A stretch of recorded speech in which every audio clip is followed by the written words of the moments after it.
Hey, everybody. Chad, nobody else's auto. 7 o'clock Sunday evening. Time for some Sunday night live chat.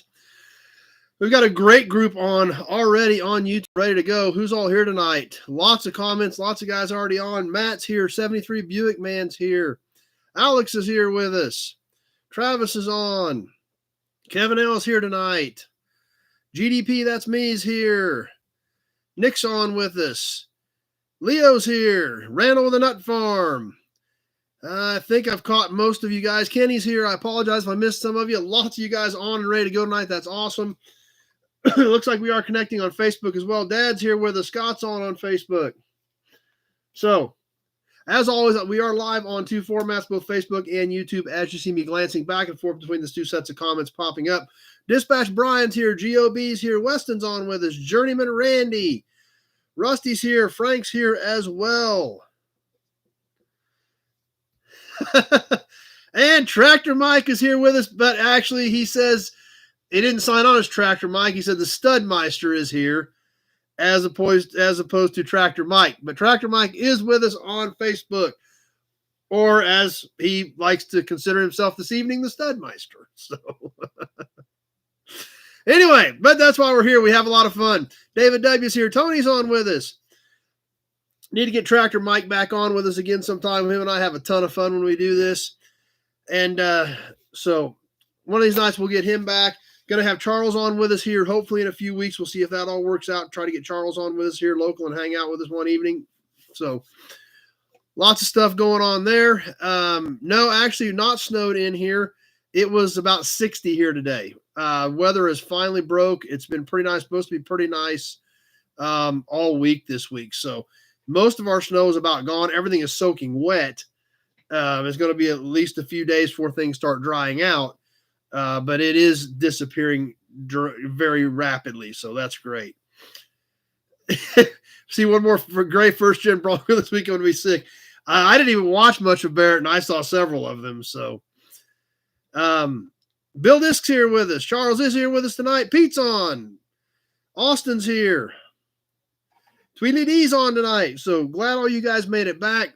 Continuing to come back, spend your Sunday evening here and making this what it is every week with all of your great contributions, comments, and interactions with everybody. Randy's here with us. So before we get too deep into things, a little bit of housekeeping as usual. Please double check your autocorrect before you hit send in case your autocorrect changes some of the words to where I can't understand what your comment means. I will skip it, go on to the next one. I try to catch most of them, but I do skip them if I can't make them out. If you are on the Nobody Show Facebook page, I cannot see those comments. This is a shared video from the Nobody Else's Auto page to the Nobody Show page. So the only set of comments I can see on Facebook are from the Nobody Else's Auto page. Or, of course, you can go to YouTube to the Nobody Show channel, and those I see as well. So GLB says hit the like button. Appreciate that. Jim's here with us. Probably the only one from Michigan not watching the Lions. Lee from New York's here with us. Trolls, occasionally we do get a troll on here because this is a public video. You guys do an awesome job of making sure they know they are not welcome. I ignore them because they can't get enough attention from mommy, so they want to try to get some from us. I ignore them. You guys do an amazing job of running them off. James here with us. Super chats are always awesome. We are also dealing with ads. Now they are, YouTube is forcing ads on us. Jeff from Ottawa's here. When ads pop up, especially during the auction, you guys are awesome about letting me know. Sometimes it gives me a notice, and sometimes I can stop them. Sometimes I cannot. But if we are in the middle of an auction or any other time, we'll just give it a minute to flush itself out before we keep going, so we keep everybody up at the same current time. If it happens in the middle of the auction, I will stop the timer at the point where the first person says they've got ads. And then when the ads are done, we will restart the timer at that point. Rusty Oki made it tonight. Alan's here with us. Throw a share out there. Let your friends know that we're on. Hit that like button. And let's keep moving tonight. And like I said, we got Tractor Mike on. Tractor Mike was at the Dodge City Toy Show this weekend. Got to meet a few of you. So that was cool that you stopped by and said hi to Tractor Mike at the toy show. Yeah, shockingly, Tractor Mike was at a toy show. Well, never would have guessed that, would you?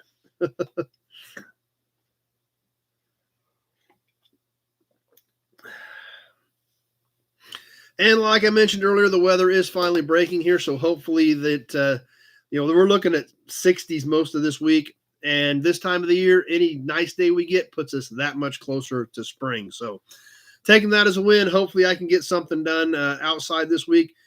Still got a ways to go in the shop, but I'm getting a little tired of being locked in the shop for the last 2 or 3 weeks. I kind of want to go do something besides be in the shop, even though I still got a lot of stuff to pick up in here. Don't start calling him the Studmeister, Nut Farm, because he'll probably go with it. So Adams is currently snowing in Western New York. Good. Keep it all there.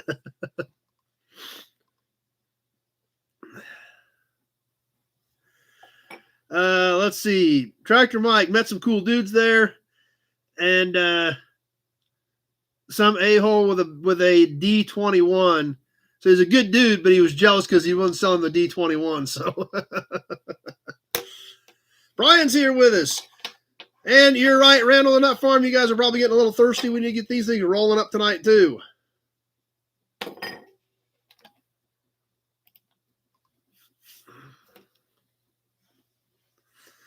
And anyway, one other real quick thing I want to mention. December auctions, we are at the end of January, so here in about a week or so. And I don't think there's much hanging at all, maybe 1 or 2 things.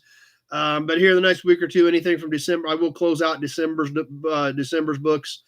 And so anything that isn't paid for here in another week or so from December will be going back into the auction box. So if you've got something hanging, please let me know so I know where we're at. I know Leo sent a check, and I've talked to I got 2 or 3 of you guys that I've talked to in the last week that said you've got checks on the way. So if you've done that, don't worry about it a bit.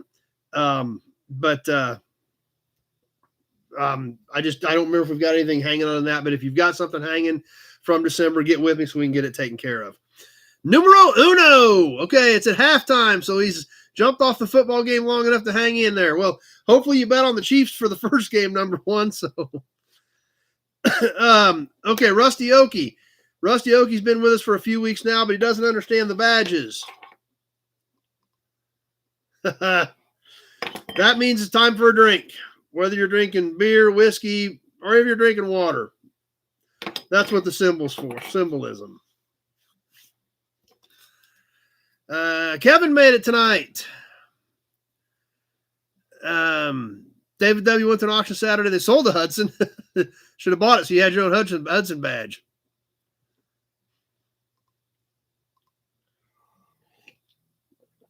Yep, I got money here for you, Tractor Mike, too, so stuff back in your box.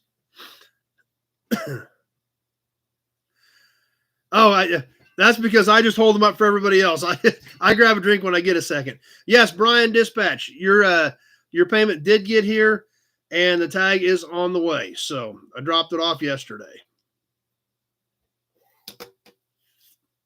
So it's in the mail, headed your direction.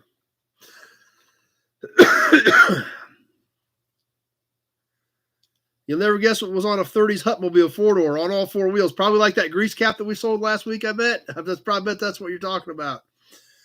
Coming through Wednesday, Great Bend Wednesday. I should be, at this point, I should be around on Wednesday. Just give me a shout tomorrow or Tuesday. So I got a little bit of a heads up to kind of schedule for what we need to do. So, yeah, as far as I know at this point, Kevin, I should be in town. Yes, Kevin, I did get yours, and you are in the raffle, and your cans are on the way as well. So, yeah, found he saw a Hutmobile in the local classifieds with those caps on it. That's awesome. So, EJ's here with us. My good buddy Eric's on with us. Call him EJ. So glad EJ stopped by tonight. He's a big can guy as well. So glad he's hanging out with us. And anyway, obviously the big news of the week. Barrett Jackson. I did not watch much of the auction. I watched a little bit on the computer. I watched, what is today, Sunday? I watched some Friday night. My friend Zach had a car going through Saturday night, so I watched it. And watched some of Wix's stuff. Watched Wix's Cougar on Friday. And then watched a little bit of it last night on the computer, but that was really about it. So I did not watch much of it. I did not see the Duesenberg go at 1.88 million. No, I missed that one. But I did, like I said, I caught bits and pieces. Had it on most of the night last night and most of the night Friday night while I was in here working. But in fact, I didn't even get into the office till late Friday night. I was doing some painting out in the shop. So I really, considering as much coverage as was out there, and I didn't watch it really on TV at all. So, but I've not talked to Jim personally. I know seemed like he had a pretty good week. His Cougar did extremely well. I think he should be happy with what his Cougar brought. The Cougar hammered at 150,000 is what it hammered at, Kevin. So I would think that would be a pretty significant number. I think that's kind of what he was hoping for. You know, when there's only 5 of them and there's never been one that's sold at that's rolled across an auction block. Yeah, who knows what's good or not. So seems reasonable to me for what the car was. Neil's here with us.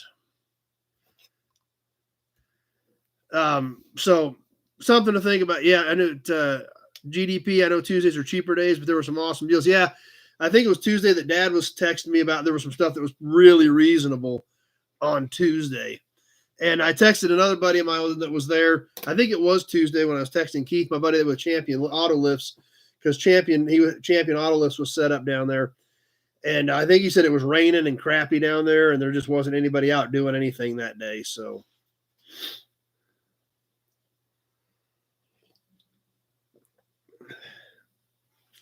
A 50s Beetle hit 50K. Of course, that 50s era Volkswagen stuff is really weird. So Tim's here with us on Facebook. You just don't see a lot of that 50s era Volkswagen stuff. Because I think I seen the clip of that one, Randy. I think it was like an early 50s, and there just isn't many of those out there at all. So that's kind of, I don't know. I just that early to mid 50s Volkswagen stuff is kind of almost its own banana, because it's a really weird segment. There's not many of them over here. There's not a lot of them around. So don't really know if that was too much or fair or what. So, but like I said, they had a heck of a sale. I watched that, of course, last night being Saturday night. Very few cars fall under 6 figures on Saturday night. They just don't, whether they're worth it or not. It seems like that's the mindset that it's going to be, $100,000 plus car on Saturday, So Hudson Badge. Resto Mod still extremely strong. Pete was watching the 24 Hours of Daytona, so it wasn't all bad. Ken from Michigan, go Lions. I actually hadn't even thought about that when I said bananas, the Herbies Goes Bananas movie. Good catch on that 73 Buick, man. I hadn't thought of that. So, so anyway, the results are up. Today was their last day. They did sell cars today as well. So the results are up. It'll be curious to see what kind of numbers they post. Now, in all fairness, they only ran half the cars that Mecum did at Kissimmee. So obviously, I don't think it's going to be anything near the numbers. Kissimmee Mecum was like 4,300 cars, and Barrett was, I think, a little under 2,000. Still, obviously, a significant amount of cars, but not nearly as many as what they ran through at Mecum Kissimmee. So, I don't expect it to be, pushing 300 million, but I'm sure it will be, probably a couple hundred million, between 1 and 200 million, because they've sold a lot of high dollar rare cars. But I just not as much volume as Mecum Kissimmee, no matter how you slice it. So, David W. saw a story. They're building a 2024 tribute Duesenberg at the Natmus Museum in Auburn with a local vocational school kids. That sounds interesting. I have not seen anything on that, but that definitely sounds interesting.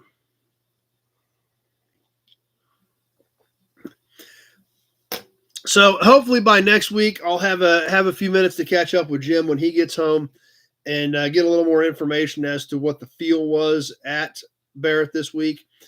I know my buddy I talked to Friday night that ran a car Friday night. He was not real happy with his slots that he ended up with. His feelings were they oversold the thing. They had so many cars. They put so many .1s in that things were really dragging on, and it pushed a lot of cars really late into the night. And, when everything is no reserve, and in fact, like Friday night when I had it on late there, that last hour, occasionally they would pan the audience, and there wasn't anybody there. I mean, you could have thrown a football across those chairs and not hit anybody sitting in one, because it was pretty spotty.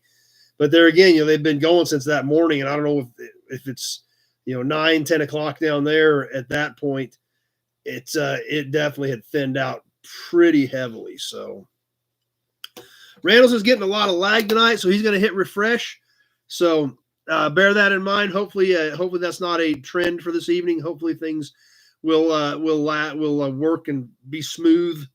We are at the mercy of these systems. They work great when they work, but boy, when they don't work hardly at all. So hopefully the lag time is not an issue. If everybody wants to refresh, might be a good time to go ahead and hit that.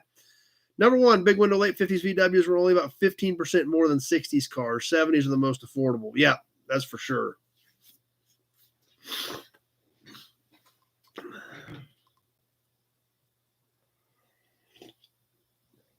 So anyway, we'll see how things go this week. Hopefully I'll get a chance to catch up with Jim. We'll get some more information about Barrett, see what his feelings were after being there compared to Meekum Kissimmee a few weeks ago, and see how things go. I saw him on the computer several times. Dad said he saw him on TV several times. I'm sure some of you guys saw him on TV as well.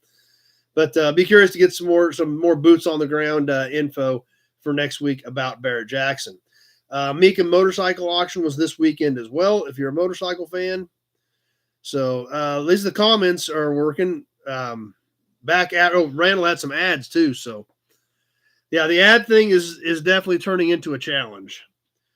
57 Pontiac front grille and bumper. I've probably got a bumper core. I don't think I've got any 57 grills left, Phil. If you want to give me a shout tomorrow, I'll get you on my notepad and double check it, but I think I'm out of grills. So anyway, we'll see how things go there. Obviously with, the way the weather's been, at least it finally broke, but it's still, the first half of the week still wasn't nice, and everything is still a swamp. So I did not go pick up any cars this week. Love the new Wikipedia slogan: slow down, sit down, shut up, go fast. Yep.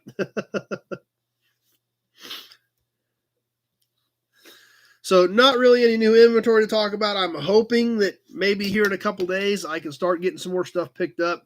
I've got plenty of stuff to pick up. I just got to get one. I got to be able to get into where they're at, and then I got to be able to unload them when I get to the yard. So I try to drive around the yard as little as possible when it's this wet. Even though I've got roads, it still can damage them. You still force your rocks down into the dirt and things like that. So I really try not to drive around too much till things start to dry out a little bit. So hopefully we'll be getting there soon. Billy Bowman's here tonight with us. And anyway, so moving on, let's catch a promo model. Let's check out a few badges and emblems. We'll catch some story time. We'll talk about the raffle, and then we're going to do we're going to start on a magazine tonight. Yeah, there's mud everywhere. That's for sure. 73 Buick man. We're going to look at the oldest magazine that we've ever looked at. I think it's the oldest magazine I own, actually. And we're not going to do the whole thing tonight. It's pretty thick. It's almost like a book. But it says you could subscribe to it. It has a month and a year on it. So I'm assuming it was like it's a trade journal type magazine. We'll get to that in a little bit, but we're going to start on it tonight, and we'll probably work this thing for several weeks. Like we'll do some of it tonight, but then next week we'll jump to a different magazine, and then we'll go back to this one here in a couple weeks and catch some more of it. But it's super, super cool. Subscription, just to give you just a little bit of a tidbit. If you wanted to subscribe for 1 year to this journal, your year-long subscription was $1. That's how far we're going back. We're going way back with this one. You're not going to want to miss any of it because everything is cool. That's why I figured we're going to we're going to work it in for over several weeks because everything in here is worth looking at. I've also got to be very careful. The cover has already fallen off of it. It's extremely fragile. So we're going to start on it tonight, but every page is just awesome. Number one, found out a factoid. I'd love you to double check with Jim. All 78 Ford mid-size cars have the same door and body line. So Fairmont and LTD can have Mustang front clips and look factory. That I do not know for sure, but I am going to screenshot it and try to remember to ask him about that. Is the magazine new to me? I've had it for a few months. I probably got it 3 or 4 months ago at an auction. I was actually thinking about throwing it in the auction box. And then Addie was looking at it over Christmas. She's like, we're not getting rid of this. And I started looking at it with her, and I was like, yeah, I think this is probably a keeper. So no one's going to get a subscription for everybody. Well, we can get a Hudson badge for sure.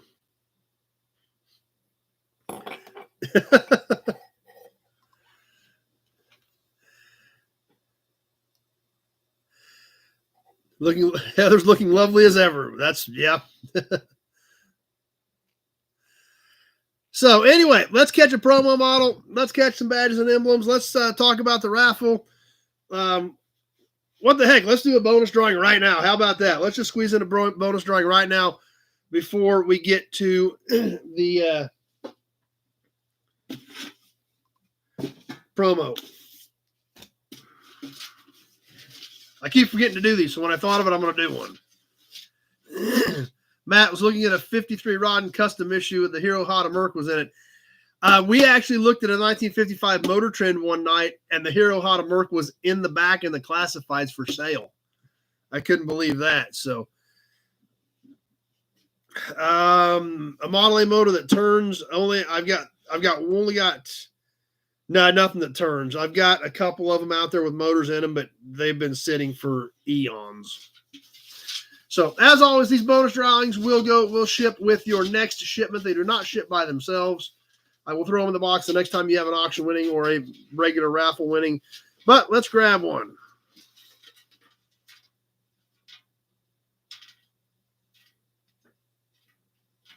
And that's why we do them, Matt. That's part of the reason we do them. Okay, we got one. Who do we got? Dennis Chapman.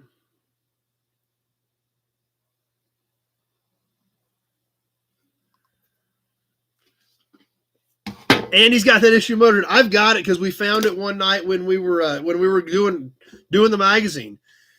But I do appreciate that, Andy. But I think I've got it. So it's pretty cool. That's why we do it. I mean, that's why we look at these magazines. We look at them with 20/20 hindsight and makes them a lot of fun. Tractor Mike is ready for a Hudson badge.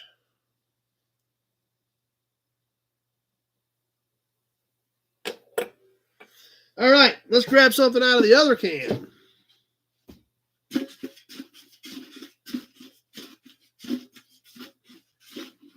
I've got a lot of the 48 to 53 style Chevys. I've got a lot of them. Just depends on what you need on that particular pickup you're working on, Adonai. All right, I don't even know what's in here anymore. We got all kinds of stuff in here. Let's grab this. We got this for Dennis.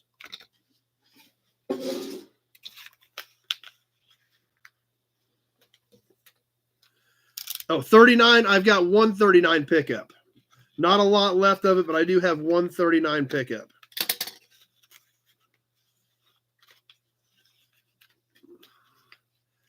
Hobbins Hot Rod's here with us. Okay, ads are coming. We got ads coming.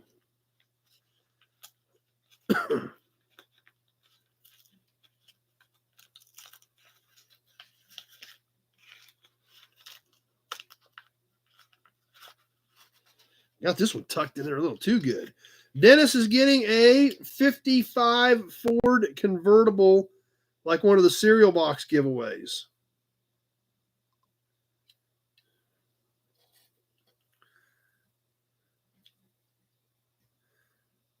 All right, looks like most of you guys are back. So here's what we pulled out for Dennis. The little cereal box giveaway, 55 Ford convertible. Tuck that back away.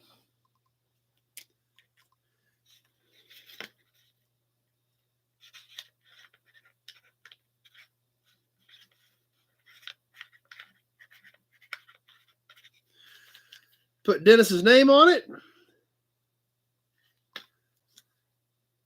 And since these are just completely bonus, right back into the big Buick oil can for the main raffle. Dennis has won one tonight, so he's out for the rest of tonight, but right back in for next week, and of course in for the big drawing at the end of the month. Okay, let's see. Don't forget your Ovaltine token yet. Anybody need a triangular glass windshield washer bottle? Yeah, I've still got some. I don't know if anybody on here does need one of those or not.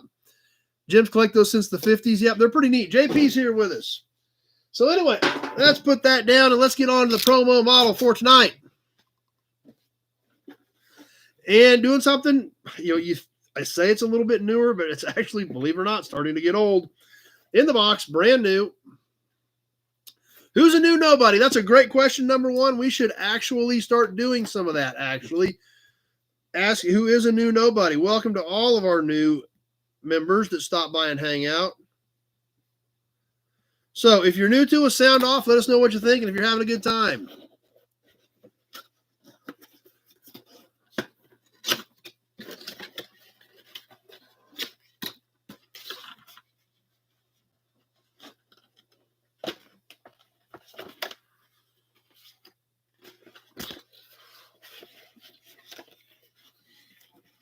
James from Albuquerque's new. Larry on Facebook is new. James on Facebook is new. Glad you guys are all here hanging out with us. Tonight's promo, like I said, it seems like it's too new to be using in part of our chat, but believe it or not, 1994 was now 30 years ago. Tonight's promo, I'm going to have to untie it. It's literally still tied in here.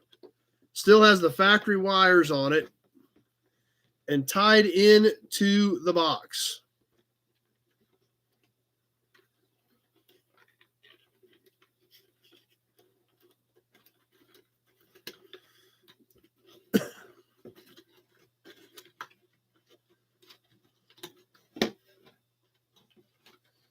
Didn't think this was going to be quite a big a deal, or I'd have untied it earlier. Adonai always wanted to watch the lives. Tonight's his night from Miami, so let's welcome Adonai as well. And I'm going to try to get this thing untied. All right, there we go, finally.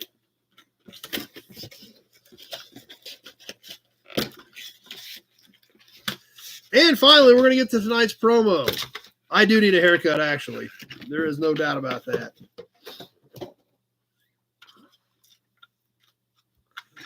Felipe from Brazil here with us tonight. Welcome, Felipe. 1994 Chevrolet four-wheel drive S10 pickup in kind of a purple metallic. So when's the last time you saw one of these promos? Mark's here with us. Mark Falcon stopped by tonight. It's been a few weeks since Mark had time to jump on.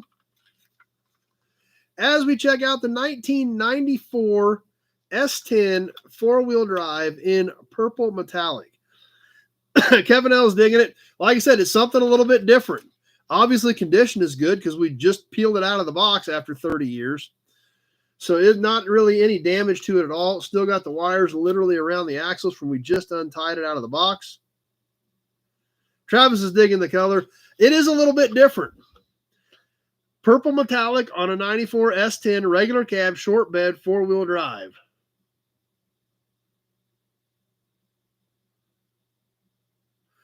Wheels and Wheel Flurry gives it away as a four-wheel drive. Yep, it actually says 4x4 on the box on this one. That's actually how they have the box labeled for the little 94 S10. Yep, basically the same thing as your Sonoma, Kevin.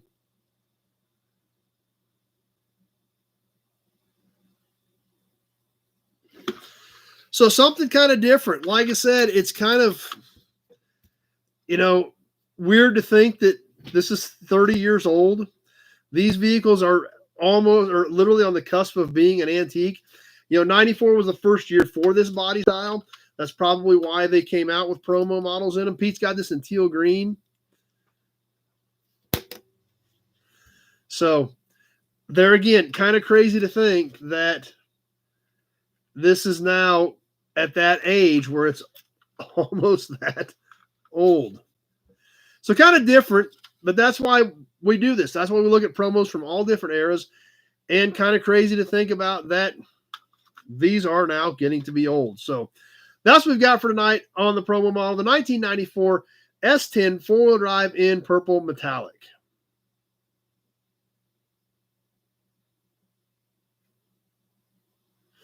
Nope, there's no rust on this one, that's for sure. So I will put this thing back away later so we don't have to mess with it now so we can keep moving. But I do want to get it out of my way so that it doesn't get damaged or dropped or anything like that. So I'm just going to close it up real quick and get it moved, and then I will tie it back in the box later on.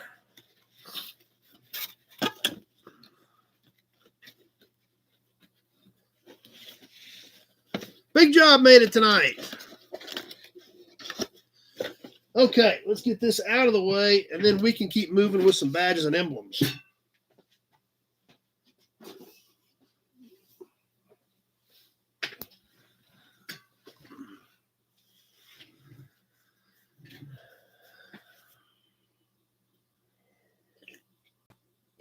But in the meantime, we better give you one of these badges as well.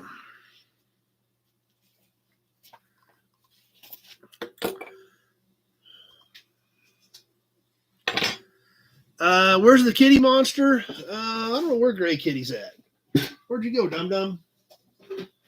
She must be out in the shop or something. Chunky Butt's over there, but I don't see Gray Kitty.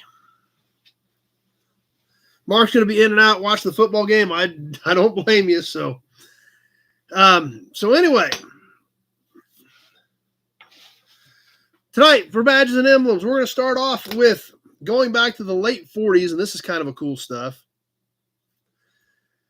The 1947 Kaiser. Now, obviously, Kaiser, built Liberty ships for the war, started building cars shortly thereafter, and basically wanted to make sure everybody knew what his car was. This badge went right directly on the front of the hood of a 1947 Kaiser. You can see how it is curved to fit the curvature of the hood. Stud mount, pop metal, chrome plated, Kaiser, right out in front, right where you can't miss it. This is a fairly good sized badge. Like I said, it does have the curvature to it, but if we go straight across it, not counting the curve, it's 12 inches. So it's a foot long. And there again, this was right on the front edge of the hood. This one's in nice shape. You can see the chrome still has a good shine. It's not pitted up. It's not broken. It's not chipped. I don't think it's Newell stock. I think it came off of a car. I see some signs like around, right up around in here where was some dirt, from when it was mounted. There's a few scratches on the studs, if you guys can see. So I don't think it's Newell stock, but this did come from where we bought a lot of our enamel badges. And that was from a collection where that guy had been saving that stuff since the 30s and 40s. So this may have been taken off of, say, maybe a wrecked car in the early 50s or something, because some of that stuff in that collection had been off and in storage for that many years. So since that's where it came from, maybe it may have been fairly new when it came off. But definitely a statement piece right up on the front edge of the hood. You couldn't miss it. Kaiser.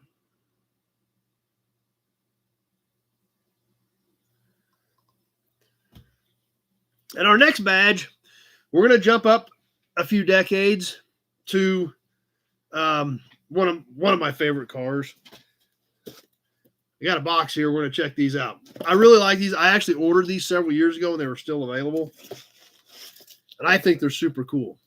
Any of my Trans Am friends will probably agree. The 1994 25th anniversary Trans Am, they made 2,000 cars. I've got two of them. I've got a T-top car and a fixed roof car. I do not have a convertible. And these are the wheel center caps for them. These are great. These didn't last. These were kind of printed on here. So these typically faded out. So I actually ordered a bunch of new ones when these were still available in, the early 2000s. But this is what the new ones look like. They typically, let me see here.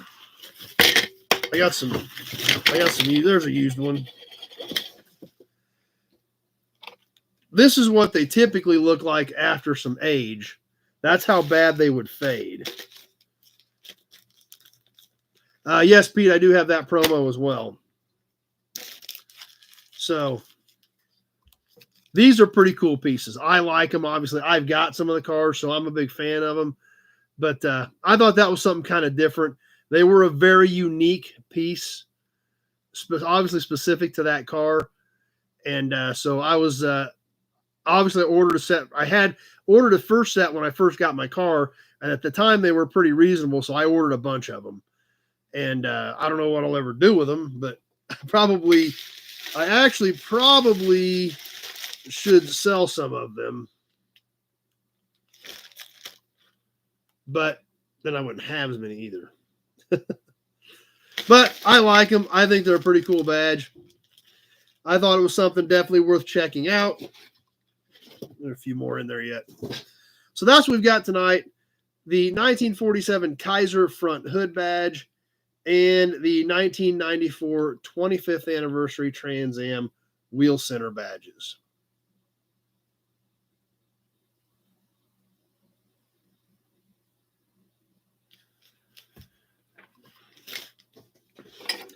And we still got an Auburn badge, or a Hudson badge. I looked at the Auburn badge and grabbed the Hudson badge, so we'll just give them both to you.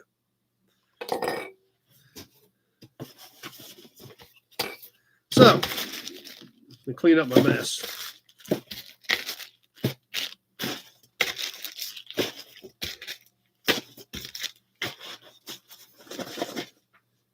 And put those back away. Okay, let's move on to story time. Let's check out an old car that Dad found about 20 years ago. Glad you guys liked them. That's the whole point, talking about two completely different cars and those places in history. Let's go back story time. Let's look at another car that Dad bought about 20 years ago. This came on a big collection of cars, actually, out of Nebraska that Dad found. And it was, of course, surprisingly to nobody, it was all Buick stuff. But this was a really good car. There was actually a pair of these in this load, and this was a pretty decent one from what I remember on the 1953 Buick Special two-door hardtop. Now, if you guys remember a few weeks back, we looked at a 53 Super convertible. This was part of that load of cars. There was this one, a 52 hardtop, two 53 Special two-door hardtops, the 53 Super convertible, as well as a few others. This car was pretty much a complete car. I believe it was sold complete as a project, and it went down the road that way. So, but kind of an interesting car. Like I said, a big batch of Buicks. They were up kind of, a little bit west of us, not quite central Nebraska and not quite western Nebraska, just over the border. We ended up hauling all those cars back. So, pretty good old car. In fact, it was a collection that a guy had stashed for years. He was a Buick fan, trying to keep some of the glare off of this thing. And never got to him, and Dad ended up buying the whole collection from him.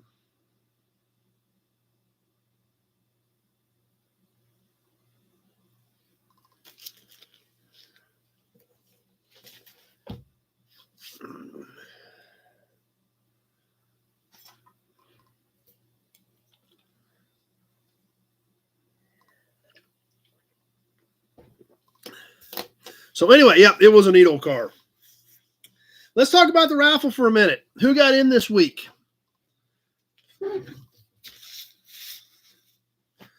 All right. New entries for this week into the raffle. And like we've talked about, he bought, those were right around 99, 2000, right in that era. Shoot, almost 25 years ago, believe it or not. Somewhere right in that window, right around 99, 2000, 01, something like that. So, yeah, almost 25 years ago now. But like we've talked about, we're going to do an extended raffle. We're going to give this away at the end of February or 1st of March, since we started a little late in January, and then with February being kind of a funky month anyway. So we are doing an extended raffle. But because we are doing an extended raffle, I told you guys sometime in the middle we would do a few more drawings. We will probably do that next week.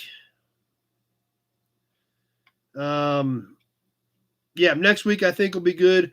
We'll give away a few license plates or oil cans or something, a little bit better than just a few regular bonus drawings. There will be bonus type drawings, but they would we'll do a few license plates or something. So we'll mix some of that up. We will do a couple, 2-3 drawings next week as we work towards the big drawing at the end of the month for the Chrysler Grill Shell, the Duesenberg book, which you'll notice the Duesenberg book isn't here because I'm actually reading the whole thing now. I've read bits and pieces of it so much that I've already read a good chunk of it. I was like, I need to actually just read this thing front to back and take it all in.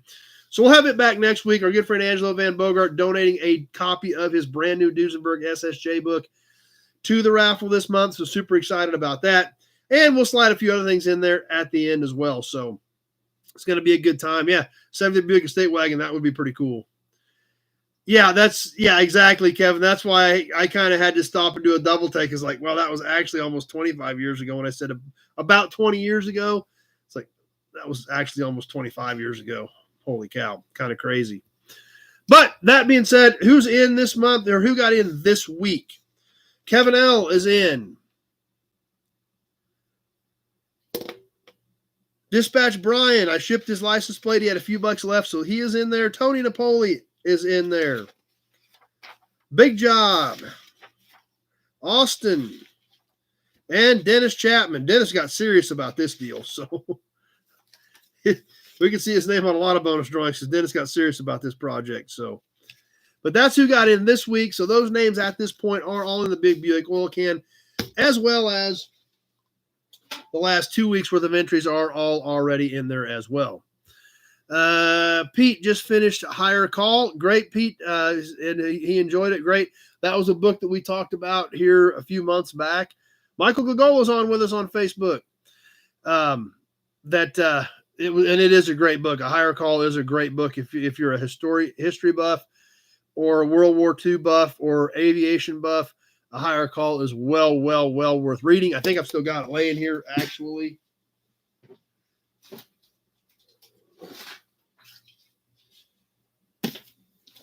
Yeah, we talked about this a few months ago. Pete picked up a copy and enjoyed it, and it is an amazing book. It's well worth the read if you're interested in any of those topics.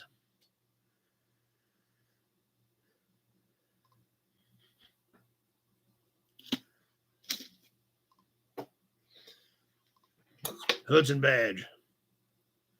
So with that, I guess we're about ready to do some auction stuff. 73 Buick. My grandpa was at Pearl Harbor. Wow, that's crazy. So who's ready to get into some auctions tonight?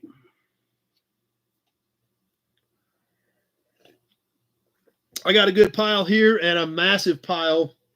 I got one small pile moved towards me so I can get to it. Massive pile over there. So we'll see how things go tonight. Joe's Classics made it tonight. Alex's dad was at Pearl Harbor. Wow. Pete is ready to go. Holy cow. Adam is ready to go. Everybody's ready to go.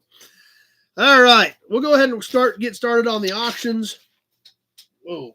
Dropping everything off of here. Hold on. And we'll start working through some really cool stuff tonight.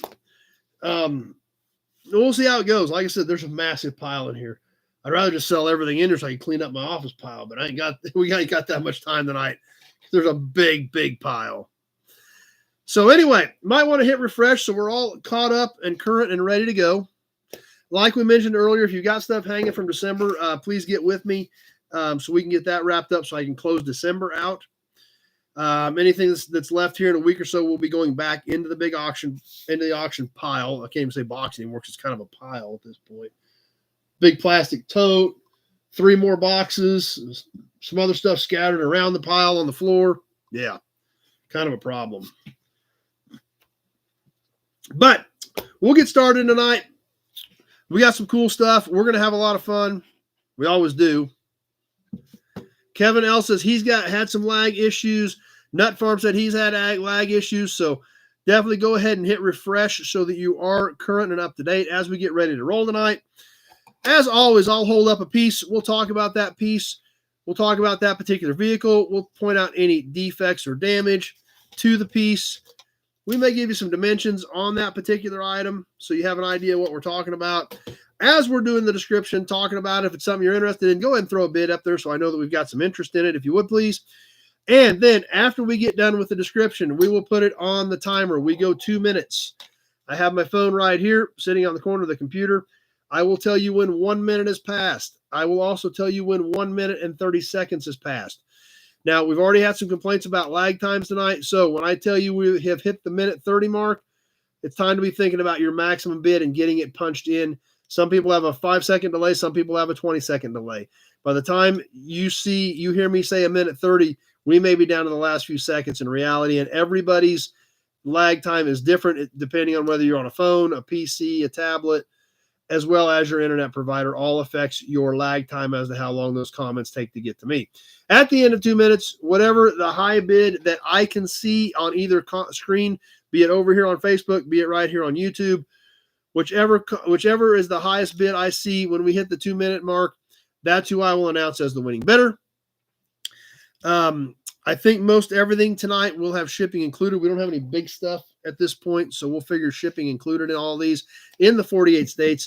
If you're a non-U.S. buyer and you want to bid on some stuff, that's fine, but you will have to get me paid in U.S. funds as well as cover non-U.S. shipping.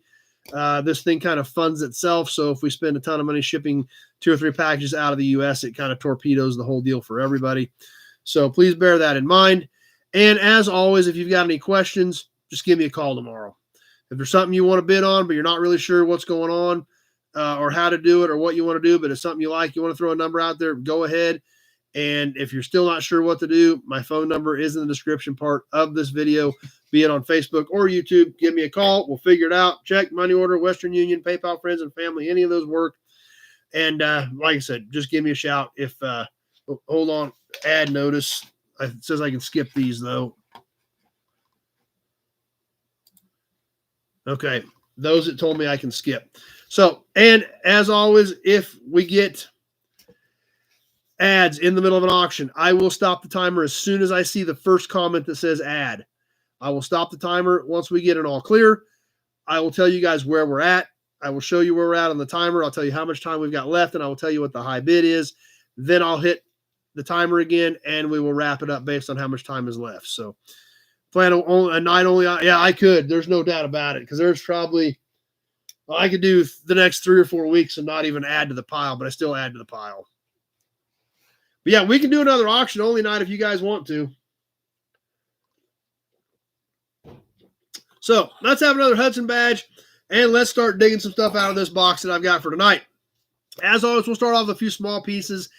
And I will read all bids as they pop up, even if it is not the high bid, so you guys can kind of get a feel for what I'm seeing. So we'll start off with a little toy and a couple of other little small pieces here for the first 2 or 3 items, and then we will move on from there. So Pete's always ready for a big auction. So we'll start off with just a basic little toy, but this thing is super cute. Great condition, probably 70s era. On just your basic, funky little yellow Tonka truck. This is a cute little guy. Check him out. He's all smiling and happy and whatnot. It is actually a Tonka brand. I don't know if you guys can see it. It says Tonka right there. It's stamped in it. It comes through on the top too. I don't know if you guys, there you guys can kind of maybe make it out where it does say Tonka. Little single axle tractor. I don't have a trailer for it. I've got several different ones of these and there's no trailers. Leo at 10, Charles at 10. And this little guy is about 4.5 inches long. So just kind of a cute little truck. And like I said, I've got a couple handfuls of these and they're all different. They're all different colors, different looks, but they're all cute little trucks, I think from the 70s. So I got Leo and Charles both at 10. Let's get this on the timer. Even Tractor Mike thinks he's a cute little guy. So we're live on the timer. I've got Leo and Charles both at 10. So I had Leo just before Charles, but I'd imagine we'll get a couple more bucks out of this little feller. He's just a happy little yellow guy. This does have a plastic interior in it. Austin at 12. You guys can kind of see the backs of the seats in it. The finish on this thing is really good. It's original paint. It's not wiped out or torn up. Leo at 15. So, like I said, I think he's 70, so pushing 50 years old, really in pretty good shape. Just a small, cute little truck.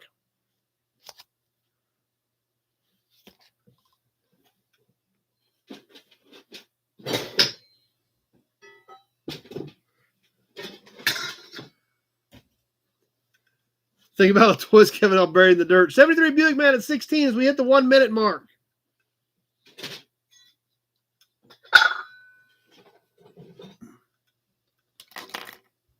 Leo at 17.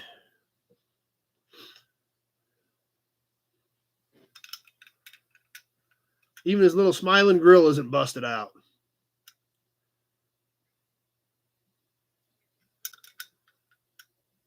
And there's the minute 30 mark. 1 minute, 30 seconds gone. 30 seconds left to go. Leo at 17.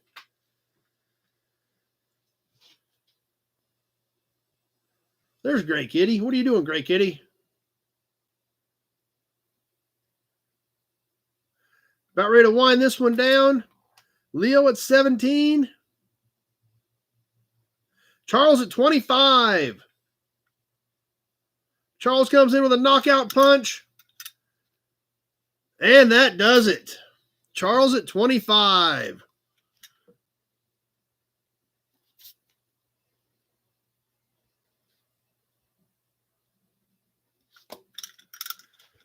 That's right. Boom, Charles. That was kind of right. I think Charles just kind of sitting there laying low, planning on taking this one home. All right. Let's sit him off to the side. And another small little piece to kind of get started. Actually, 4 small little pieces on this kind of cool little pen and pencil assortment. The first one, Jasper County Automotive Supply, Joplin, Missouri, your Napa jobber on this one.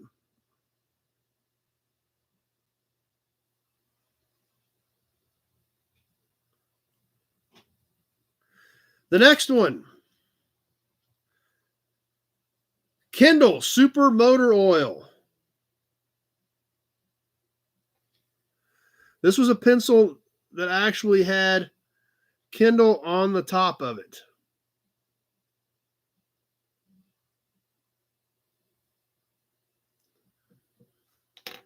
Next, Sunoco, gas and oils from the William Evans Sunoco Station, Lesport, PA.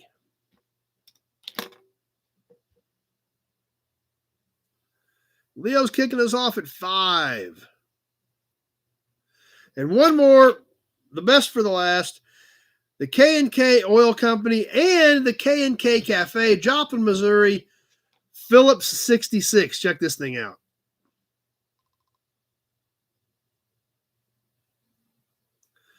Allen at 10. All 4 of them. One-shot deal. Let's get them on the timer. Sunoco, Napa, Kendall, and Phillips 66.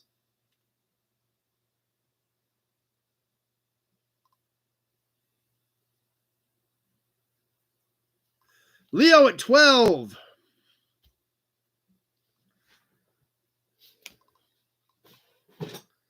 I never tried them to see if they worked.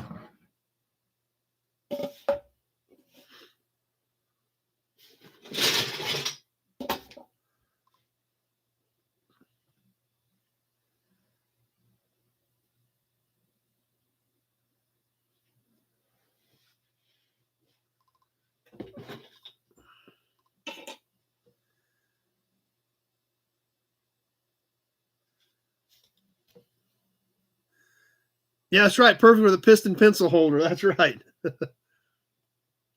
Coming up on 1 minute. Leo at 12 as we hit the 1 minute mark. 1 minute gone, 1 minute left to go. Leo at 12 on all 4 one-shot deal of the gas and oil and Napa pencil. Yep, that's right. No warranty.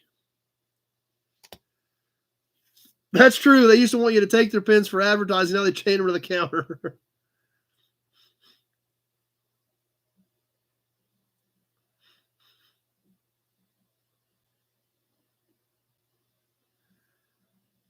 Alex at 15. And there's the minute 30 mark. We've hit the minute 30 mark. 30 seconds left to go. Alex at 15.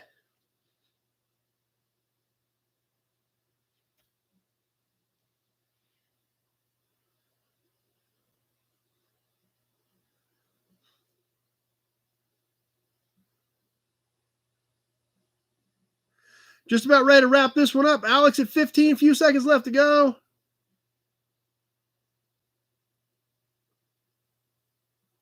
And that does it. Alex at 15.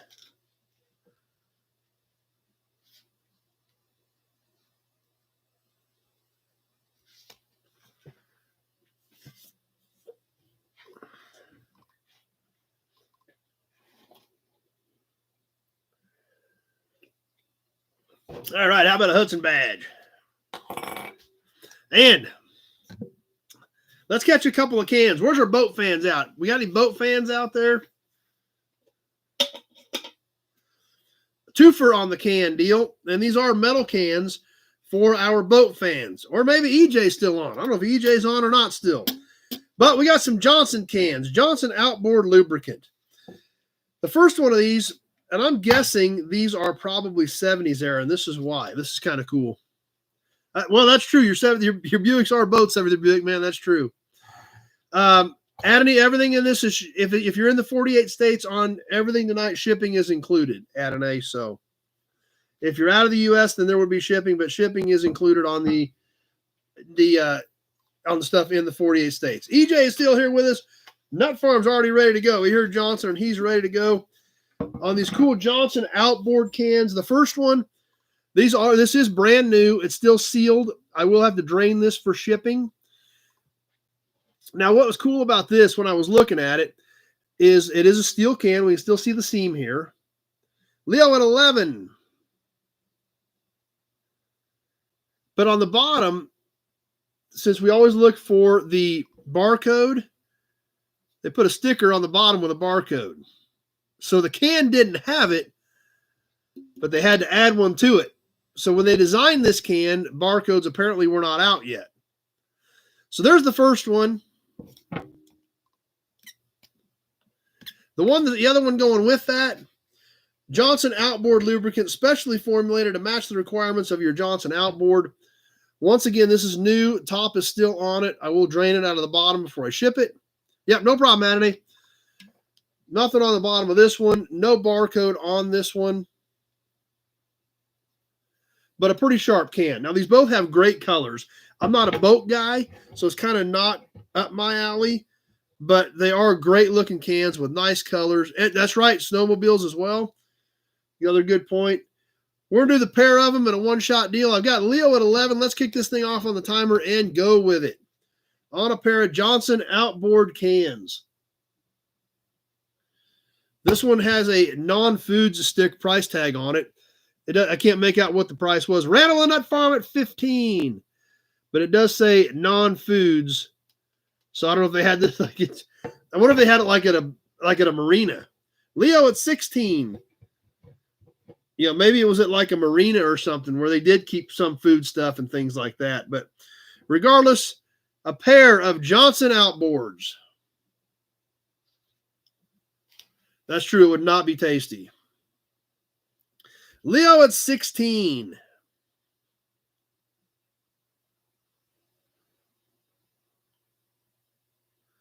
Coming up on the 1 minute mark.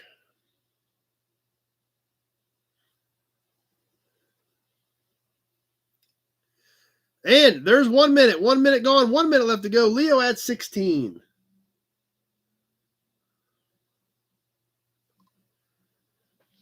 Kind of heavy, actually.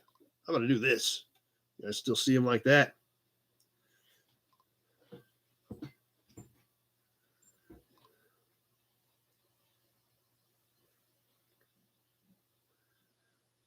Dirty's here with us. And there's the minute 30 mark. 1 minute, 30 seconds gone. 30 seconds left to go. Leo at 16. You're getting both of them.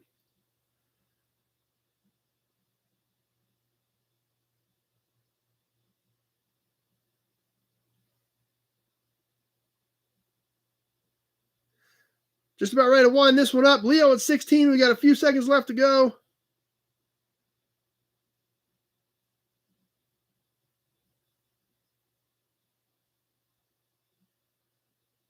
And that does it. Leo at 16.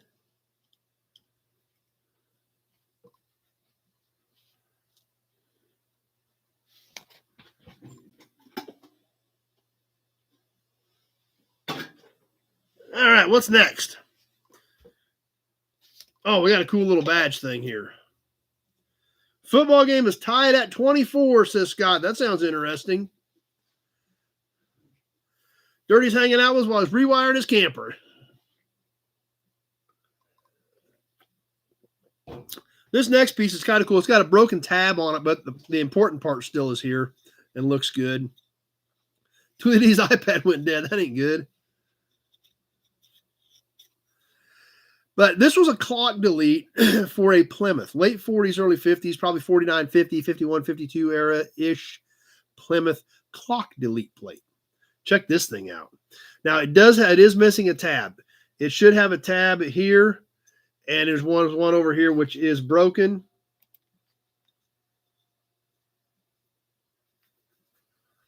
Still has a very nice finish. The ship looks great in it. These lines are just decorative.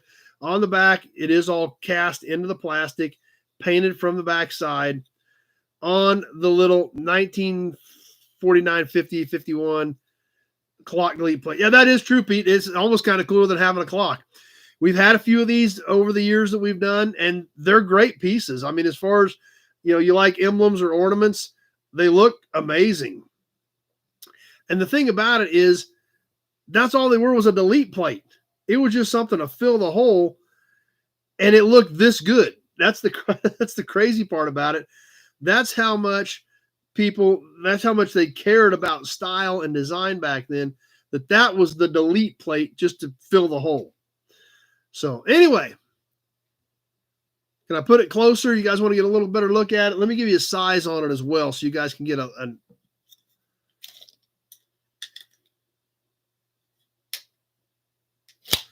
It's about 3.5, not counting the tabs. Whoops, just the body of it's about 3.5 by about 1 3/4 inches.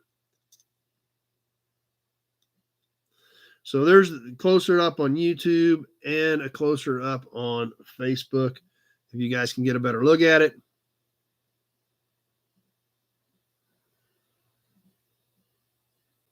That's right. They actually had pride in their product, that's for sure. So anyway, let's go ahead and get this thing rolling. Leo at 10. It is a cool little deal. And let's get boogieing on it.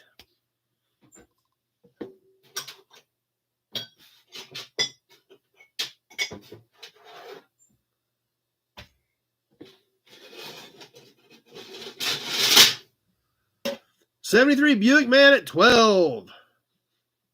Allen at 11.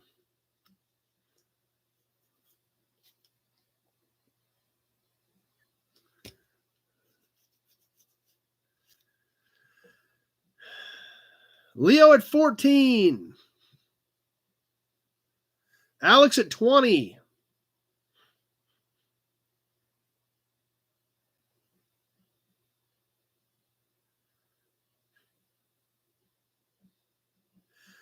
Coming up on the 1 minute mark.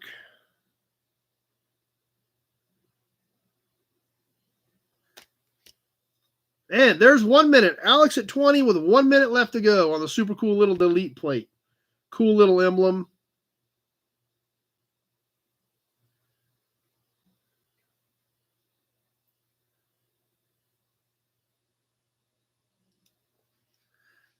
Dirty just bought a 54 Pathfinder camper. So it's a super cool camper you're working on. 54 Pathfinder. Amazing style and quality. That sounds super cool. And there's a minute 30. Minute 30's gone. 30 seconds left to go. Well, we're glad you're here hanging out with us, Walter. This is what we do. We have a lot of fun doing it. Glad you're here with us. Alex at 20 as we're ticking down on this Plymouth delete plate.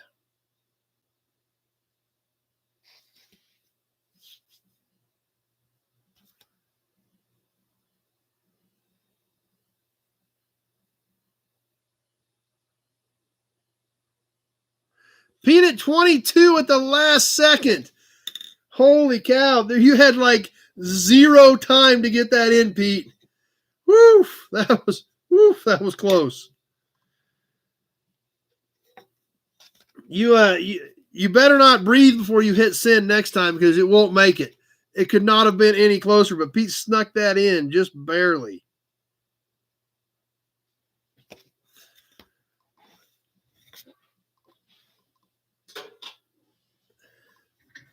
Okay, let's move on to, let's start getting some license plates worked in. Obviously, who caught the video Friday night? Was that not a crazy collection of stuff? And I bought a lot of plates there, so. But let's get to this one, and it's not even a Kansas plate. Tim's here with us. This one's a Pennsylvania plate. Yeah, there was a lot of neat stuff at that auction. I got a wide variety of plates. There were a ton of tractor seats. The cast iron stuff was just off the charts. The plates were off the charts. Like I said, I didn't video much of the plates because it was so tough to buy them. And I was trying to get a good assortment of stuff for here, some earlier stuff. You know, the 60s and 70s stuff, we do a lot of that. So any of that stuff I bought, I wanted to get something because it was special or cool. And I did get some of that. But I mean, just trying to pay attention and getting a good, diverse batch of stuff. Plus the fact that I spent way too much money. I mean, my bill was 30% more than what I had guesstimated in my head. So it was a tough day. So yeah, there were a ton of them. And we've got a lot of amazing ones that we're going to be bringing to you guys here over the next several weeks. So North Carolina or South Carolina. I don't think I got any North Carolina or South Carolina. Well, I'll keep that in mind. I don't know if I've got a lot of states. I don't know. I don't necessarily know that I've got one for every state. I bet I probably could come pretty close, but I've never actually sat down and laid them all out to see if I had one from every state. But somebody's going to have one for Pennsylvania here shortly. Yeah, that spark plug board was cool. There was a lot of neat stuff in there. Yeah, there was a lot of high rollers there. I was not one of them, but there were a lot of high rollers there. But this Pennsylvania plate, it is a little bit rough, but it has great color, and it's commercial. So it's a little bit different. The last sticker on it was 1971. It appears as though it was a 69 plate. Maybe a 68 plate. So, Rusty Okie put wide walls on a 56 F100 at the tire barn. They had their wall outlined with Oklahoma plates. Yeah, the tractor seats were good. Some of that cast iron was just crazy. So, but anyway, this plate we're going to do now that we're going to sell to you came straight from that collection. Pennsylvania commercial. Now, it's got a sticker on it here for 71. When I look at the back of it, I think it was a 68 plate. And that's when they started. And then they started using stickers in Pennsylvania, apparently. Everything else is all stamped into this plate. It does have some wear on it right here. But the colors are great. It's kind of a yellowish orange background with blue letters. Pennsylvania commercial. Don't know a thing about it other than the fact that it was a little bit different. I ended up with a small handful of Pennsylvania plates. It's a standard size plate. And it actually, it's blue on the back. So I don't know if they put the blue on it first and then the yellow over it. I don't know. But it's something a little bit different. Commercial, Pennsylvania. I think it's standard size, about 12 by 6. Yeah, roughly 12 by 6. Nut farm at 10. And let's go ahead and get this thing rolling. Alex at 15. Got some buffering, so might want to hit refresh. We're going to go ahead and start this one. Alex at 15. Tractor Mike bought 3 plates at the toy show from his cousin. I don't know. What kind of plates did you get? So, anyway. On the Pennsylvania commercial, Alex at 15.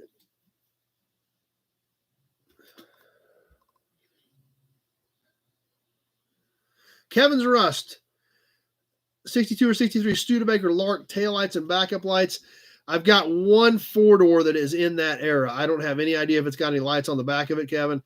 If you want to give me a shout tomorrow, I'll get you on my list and I can check it and see. Alex at 15 on the Pennsylvania plate.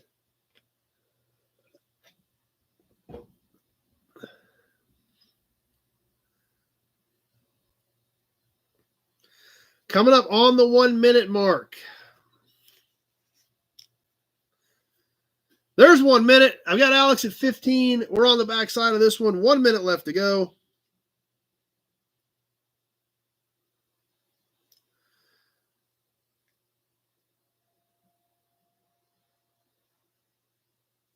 Arizona Copper, Miss America 67 Oklahoma, and a KS 30, Kansas 30. I think we did talk about that last night. I think we did talk about that last night. I didn't remember. Randall and Nut Farm at 16. A minute 30's gone. Michael Gagola at 18.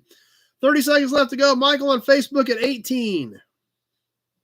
Leo at 19. Alex at 18. I've got Leo at 19.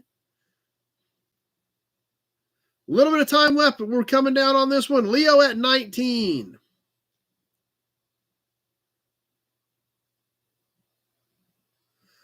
Nut Farm at 20. Austin at 20. I had Nut Farm first. Michael at 21 on Facebook. And that does it. Michael Glagola at 21. Leo came back at 22, but it was too late. Michael on Facebook at 21.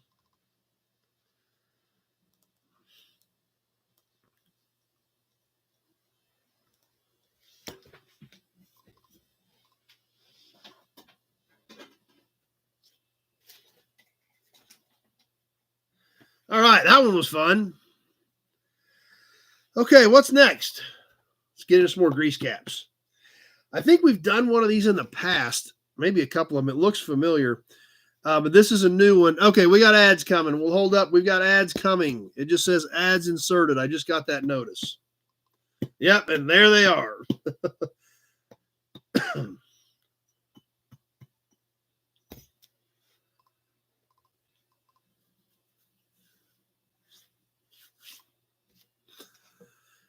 Okay, looks like we're clear and ready to go. You guys are saying you're back. Okay, grease caps. I think we've done some of these in the past. This is a fresh one out of the new batch on a Chevrolet. Cute little dude. The Chevrolet is nice and clear. It is whammoed right here a little bit, but out here where it says Chevrolet still looks great. Nice looking piece there. This is about 1 3/4 inches tall.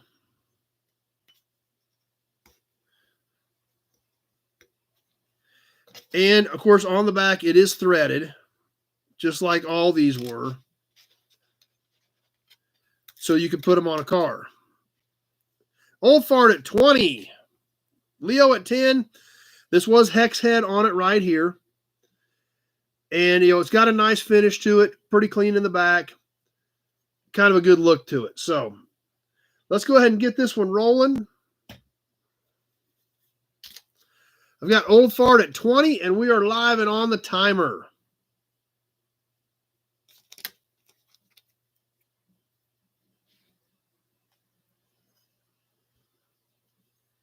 Try to hold it straighter so you guys can see it.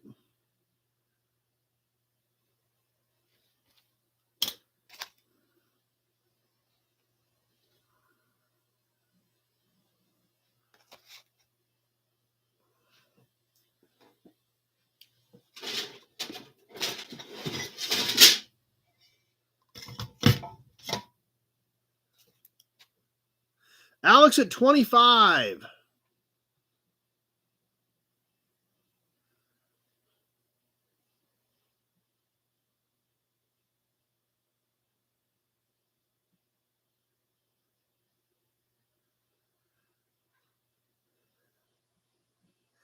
Coming up on the 1 minute mark. Alex at 25. And there's 1 minute. 1 minute left to go. Alex at 25 on the little Chevrolet grease cap. And we do have some more cool grease caps coming up tonight as well. I know this is a more common one, but we didn't do any Chivys last week. There's not a lot of Chivys in there, so wanted to slide one of these in for you guys. Old Fart at 27.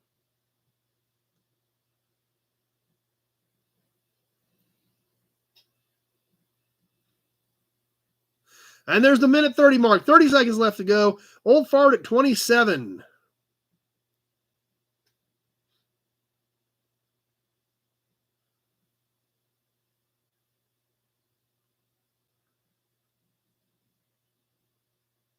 Winding this one down. A few seconds left to go. Old Fart at 27.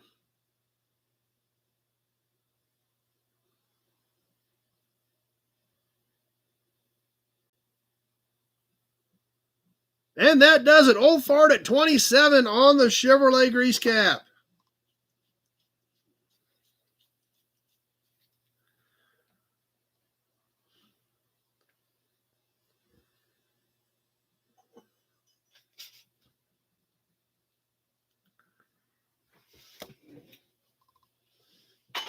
All right, let's do another can. This can's really cool. It's a little bit different. Different than what we've done in the past. I don't have very many of them. I've only got a few, and I've got a buddy that wants some. So we're going to sell one. And as of right now, this is probably the only one of these I've got that I'm going to be able to sell. It is drained. It is a new can, but I did drain it. Great graphics. It is a composite can. I'm thinking it's late 70s era, but absolutely great graphics on this one, especially for our motorcycle fans. Honda 2-stroke motorcycle injector oil. Check this one out. Now, it is dented up here on the top, but the graphics on this thing are great. Dude riding a wheelie on his motorbike, on his dirt bike, heading up the hill. Honda 2-stroke motorcycle injector oil. Has some information on the back of it. Even has a motorcycle on the top of it. Yeah, I believe it's an actual photograph. Like I said, it's a pretty darn neat can. You don't see these very often. I'd never seen any. Leo starting us at 15, but a great piece. And these, dirt bikes, 3-wheelers, 4-wheelers, mini bikes from this era are getting off the charts popular. So this is a really cool piece. So anyway, that's it. Standard size quart, dented up on top. There's not really any other really significant damage other than some scuffs and things like that. But a great piece. More hearts coming up. Appreciate the hearts, guys. And just a great looking can. So as of right now, I don't think there's going to be any more of these unless I find some more in another box. But it's a pretty neat piece. So let's get it on the timer. Leo at 15, and we are live.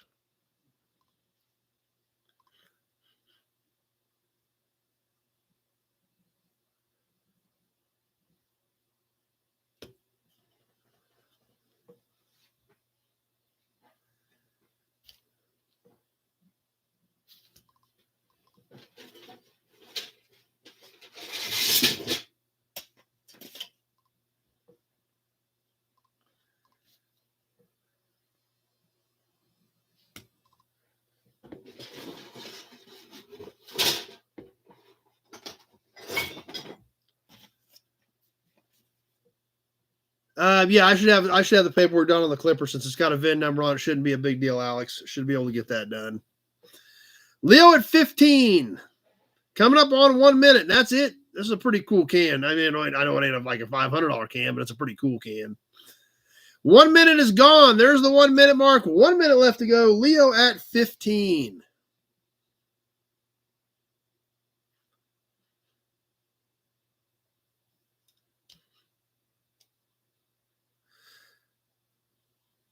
Joe's Classic 17.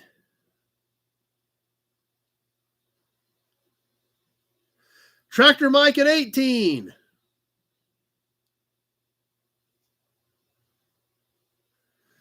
And there's the minute 30 mark. 30 seconds left to go. Tractor Mike at 18.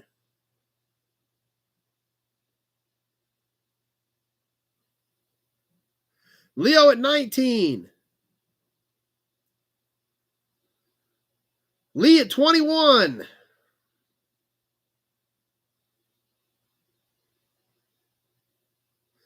Just about ready to wrap this one up. Lee Carr at 21. And that does it. Lee at 21. Leo came back at 23, just a little too late.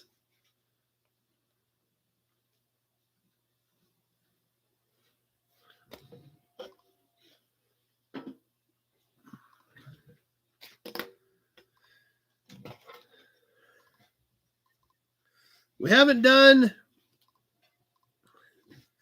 many regular hubcaps in a while. Justin's here with us. So I wanted to squeeze one of these in here tonight. And this is kind of a funky one. One of those ones where the symbol's a little bit weird and some people may not even know it. This is an early 50s era Oldsmobile cap. Check this thing out. This was the old shield that they used at that time. It had red up here, yellow down here. Small dog dish style cap, nice shiny chrome, typical dings and dents, early 50s era. On the back, it was a steel structured cap.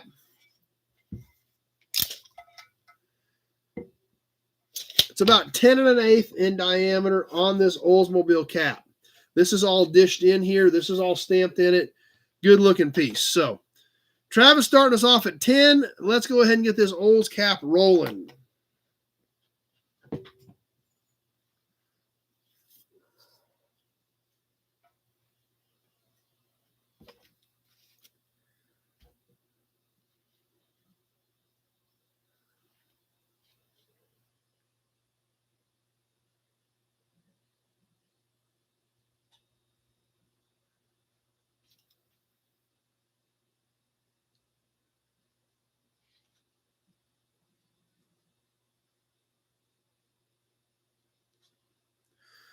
All right. Ticking along, Travis at 10.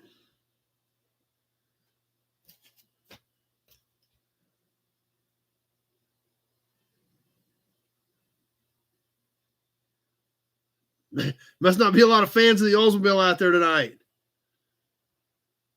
Leo at 20.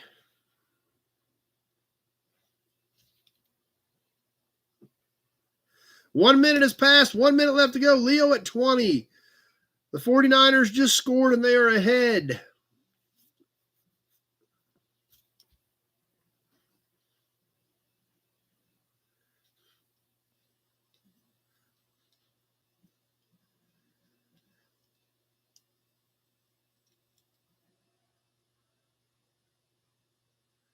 And there's coming up on the minute 30 mark. There's 1 minute, 30 seconds, 30 seconds left to go. Leo at 20.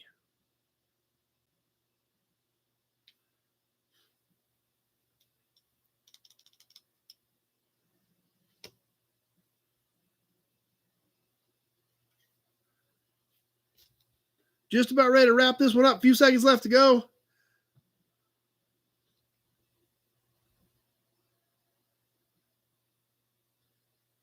Travis at 21. And that does it. Travis at 21.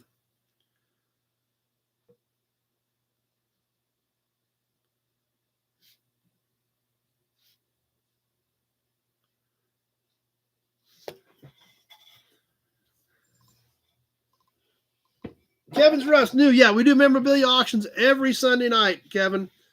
License plates, hubcaps, emblems, badges, all kinds of cool gearhead related stuff. And let's catch a license plate. We've only done one plate tonight. We've got some really nice plates coming up yet.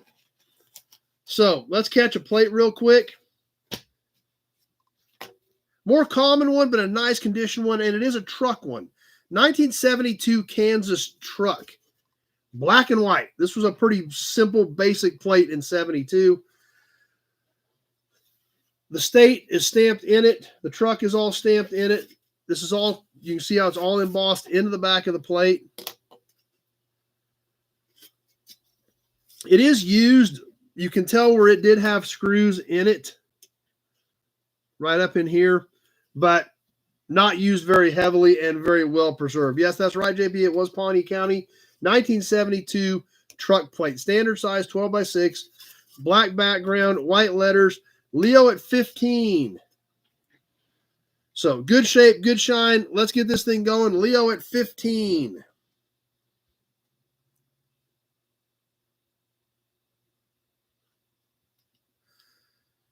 Yeah, I'm sure I've got 71s, Glenn. I don't know if I got any Saline County or not, but I'm sure I do.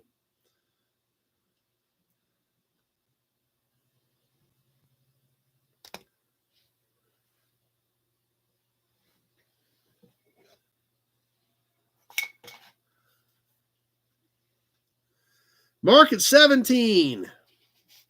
Dennis at 20.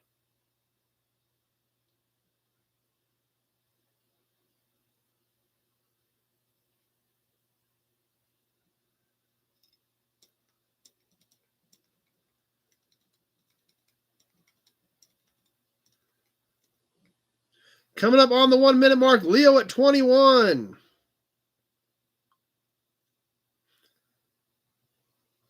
One minute is gone. 1 minute left to go. Leo at 21 on the 1972 truck plate. Dennis at 30.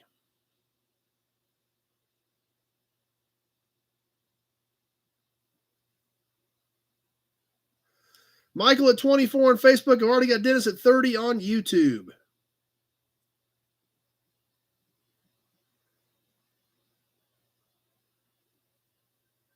Leo's reloading. Minute 30's gone. 30 seconds left to go. Dennis at 30.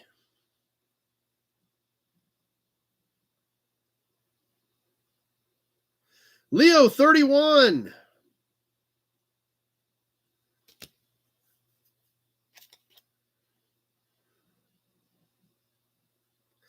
Just about ready to wrap this one up. A few seconds left to go. Leo at 31.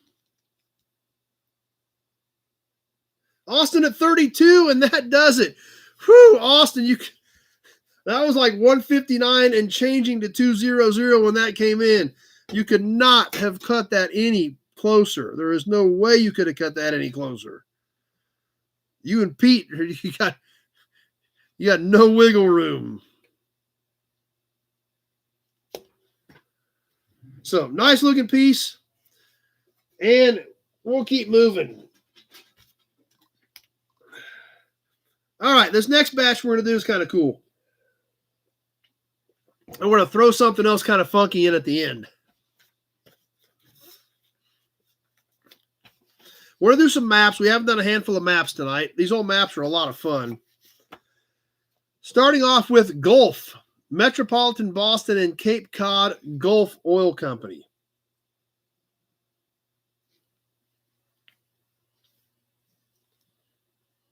Now, this is an early one because you look at the back of this one, 40s-ish, I would say. Still in great shape. The next one, Mobile, New England.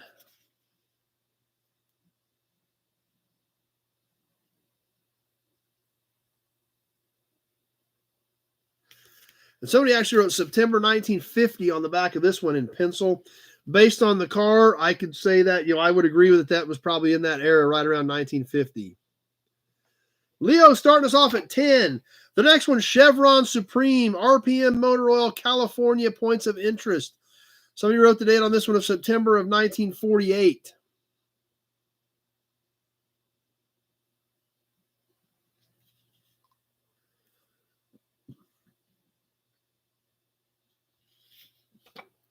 And finally, Travel Texas with Conoco. For long trips, ask your Conoco mileage merchant about tour aid. And on the back, Nth is for now, the Nth oil. And this one is marked April of 48. So those four maps, and then I told you we're going to throw in one more kind of funny piece. Larry at 12. With the maps, you're going to get another map. This cracked me up. I found it in the box of maps. I was like, this is hilarious. This has got to go with something.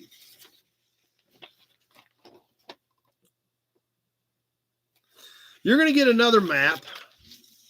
Alex at 20. Chicken in the Rough.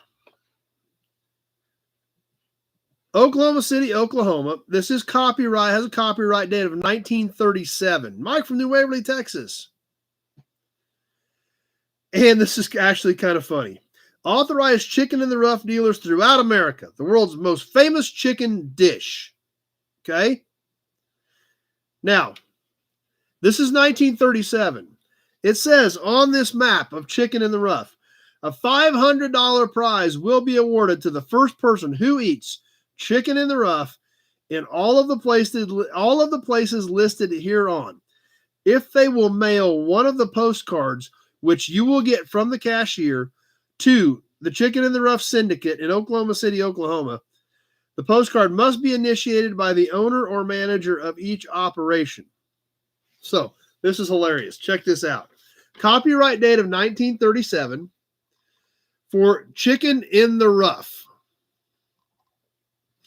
And up here is where it talked about if you eat at every Chicken in the Rough restaurant in the country and send them the postcard you get from the cashier into the corporate office in Oklahoma City, they would send you $500. So I thought this one was pretty funny. And it's obviously early. So I thought I'd throw that in with this batch of maps. Leo at 21. So you're going to get Conoco, Gulf, Mobile, Chevron, and Chicken in the Rough. All one shot. Leo at 21. Let's get this thing on the timer.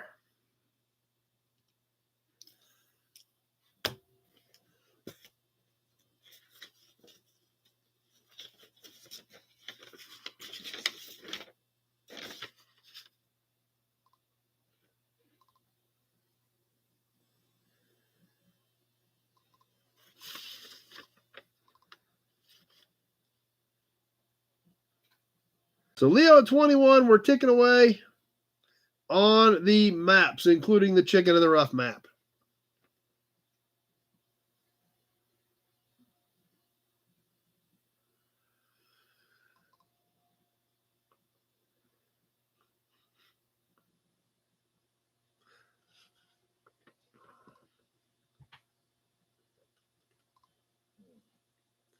Coming up on the 1 minute mark, Leo at 21.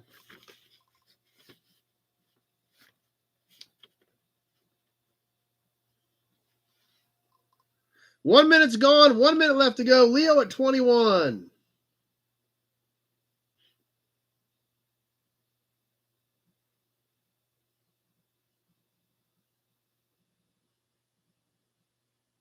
Alex at 25.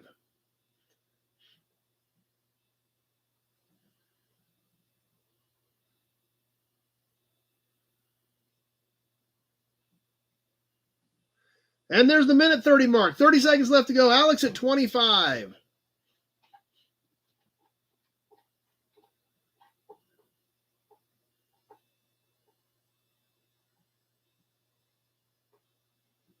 Leo at 26.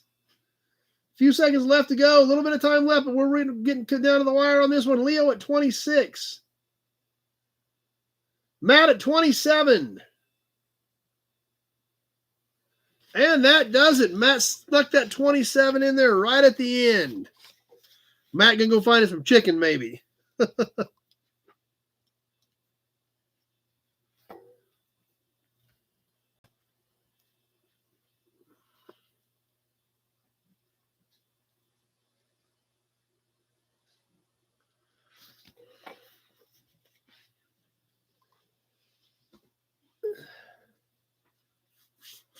All right, what's coming up next? Ooh, let's get some more grease caps, license plates, emblems, cool stuff.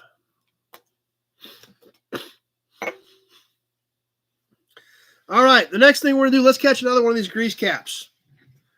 This is a pretty neat one. A little bit of whammo, but great graphics on it. I don't know if we've sold any of these or not. For your Nash. Check this one out. This does have whammo right here. These nubs in it were to put a wrench on it to get it to spin on and off. Threaded on the inside as always. Nice looking piece.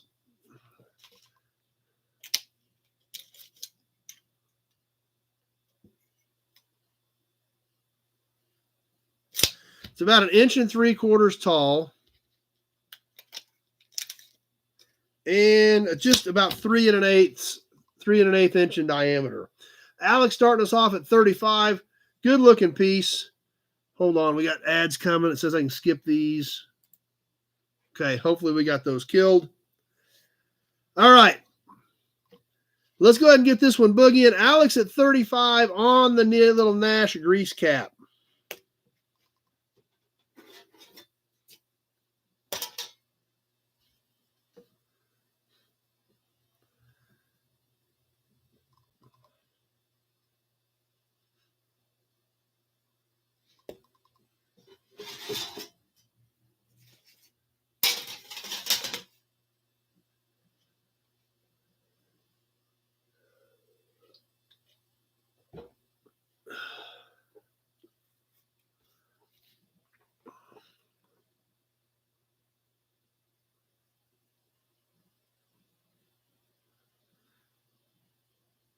Eric Johnson at 40.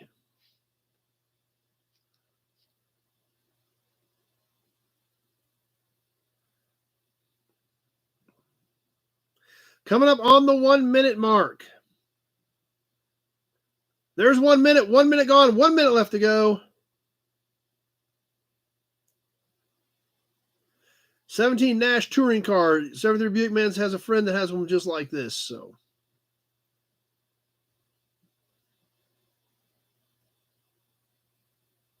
I just know they're cool. So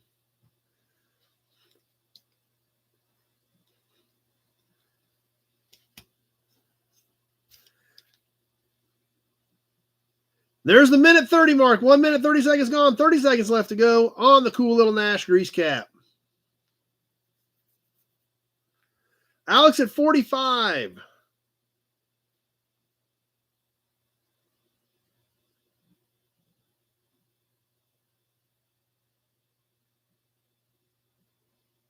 Coming down to the wire. A few seconds left to go on this one. Alex at 45.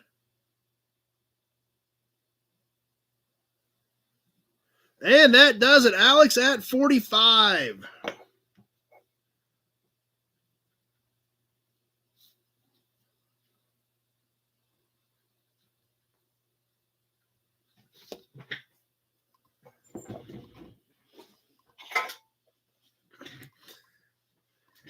All right, let's catch a couple more license plates. This next one's a great looking plate. Nice colors, very bright, and it's something kind of different. You know, like I told you guys, if I got stuff, you know, at the auction, the 60s, 70s, and 80s, I got stuff that was different, kind of unique. So that's what I was doing when I bought some of these. This is a 1977 Kansas dealer plate. Super bright colors on this thing. Check this out. If you're a Packers fan, it's perfect. Green background, yellow letters. The D meant it was for a dealer. The dealer number was 576.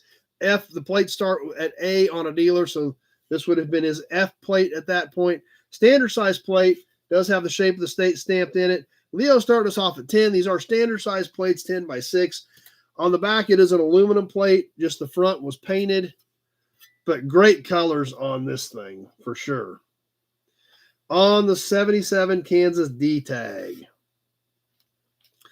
Leo's kicking us off at 10. Let's go get this thing on the timer. I'll give you some close-up on this thing. You see how the shine is on that.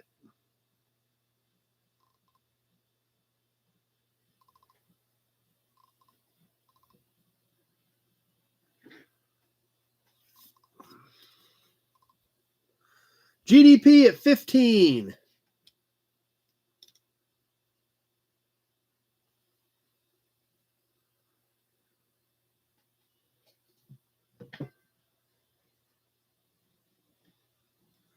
'73 Buick Man at 16.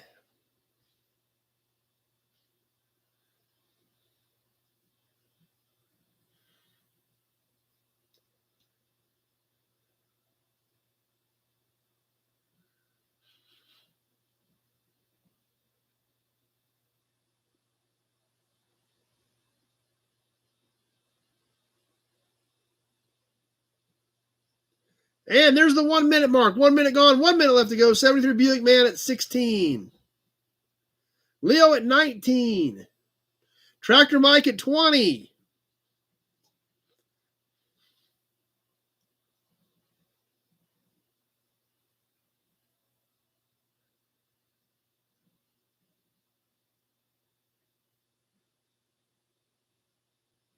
Brian at 21 on Facebook.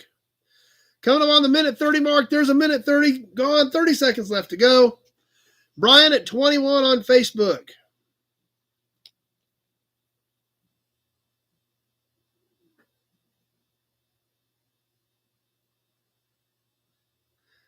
Leo at 21. I've already got 21 on Facebook. Few seconds left. We're coming out of the wire on this one. Big job at 25. And that does it. Big job at 25. Austin at a 26 right after we rolled past the 2-minute mark. Big job at 25.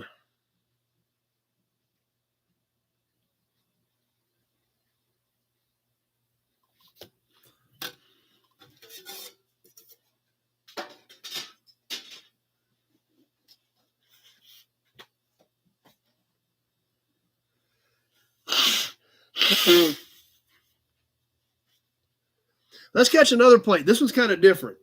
Austin's screen froze. Oh, that stinks. But these are cool. I've got a handful of these, but I'm keeping some of them, and there's very few duplicates. So it'll be all right, Tractor Mike. But these are cool. I specifically bought this stack. I wanted some of these for myself. I'm sure if you live up there, it's not a big deal, but I thought they were super cool. The South Dakota plates. The one in particular we're going to look at right now is a 1964. Yeah, something must be. You might want to hit refresh, old fart, or something. Maybe get it kind of squared back up. Somebody scored, says number 1. But these South Dakota plates are killer. I had to get some of them because I wanted some.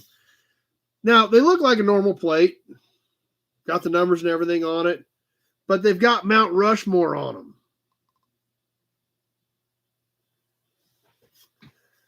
They actually have the picture of Mount Rushmore. This is a 1964. I just thought this was super cool with Mount Rushmore actually on the plate. Basically, a standard size plate. It is all embossed except the actual president's faces is stamped. This area is embossed, and then the president's faces are stamped. Okay, lots of bids. Alex at 30 is my high bidder currently. Yeah, that's why I had to get some. I'll sell a couple more of these, but they're all going to be different because I've only got a half dozen of them. I'm keeping a few, and they're, the different years are different colors, things like that. So they're pretty cool. Let's get this thing on the timer, and I'll go through the bids here. And it looks like Leo at 32 is our high bidder at this point. We are on the timer. 1964 South Dakota with Mount Rushmore on the plate. Martin at 35.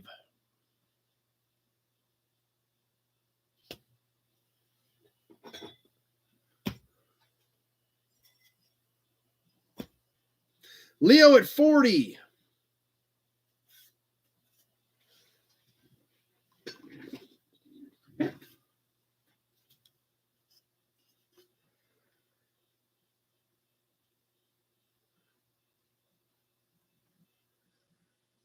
Lions down by 3, 30 seconds left. So it looks like the 49ers may have this one wrapped up. Sounds like it was a heck of a game, though.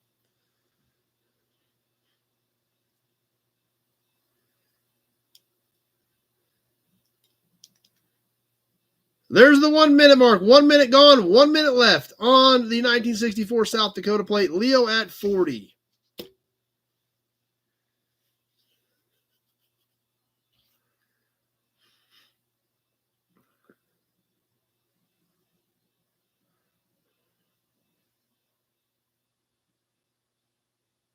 Martin at 41.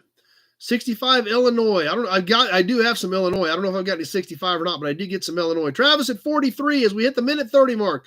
1 minute, 30 seconds gone. 30 seconds left to go. Travis at 43.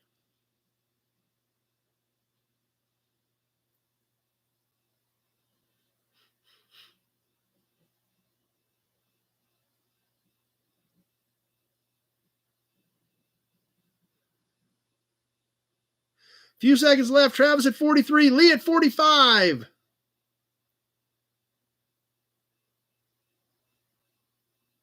And that does it. Lee at 45.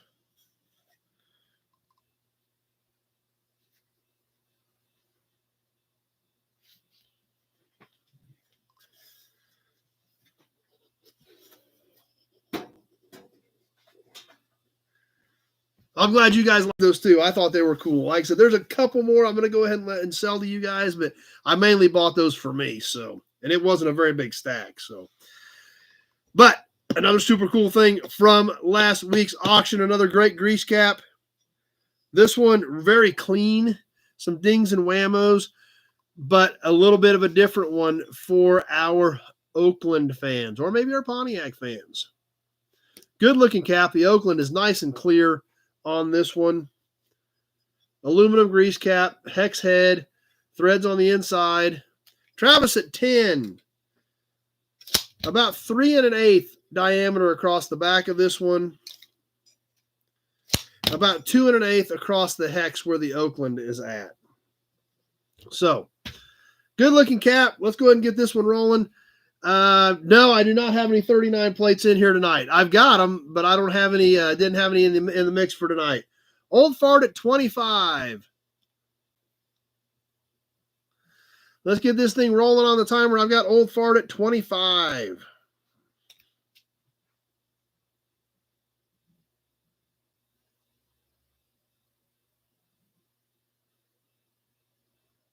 Alex at 35.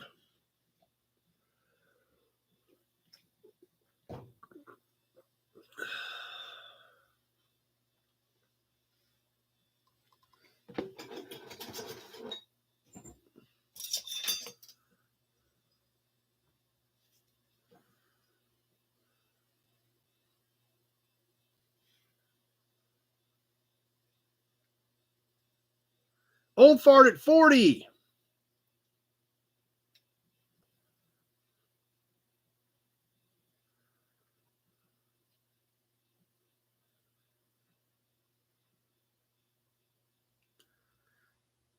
And 1 minute is gone. 1 minute left to go.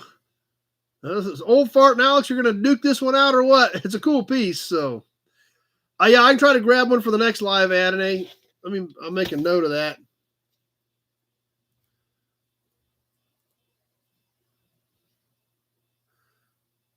Old Fart at 40. We're coming up on the minute 30 mark.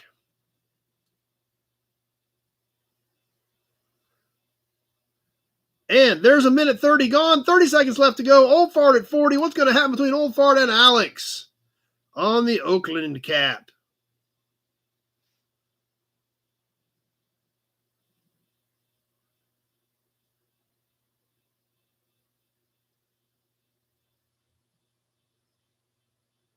Few seconds left. Are going to be any last minute shots here?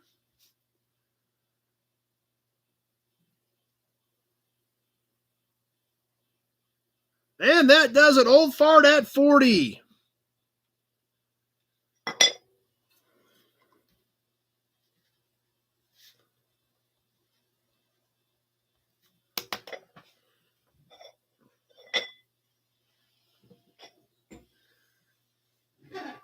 I've only got that 139 out today, so it just depends on what you need as far as what it may or may not have left. So, all right.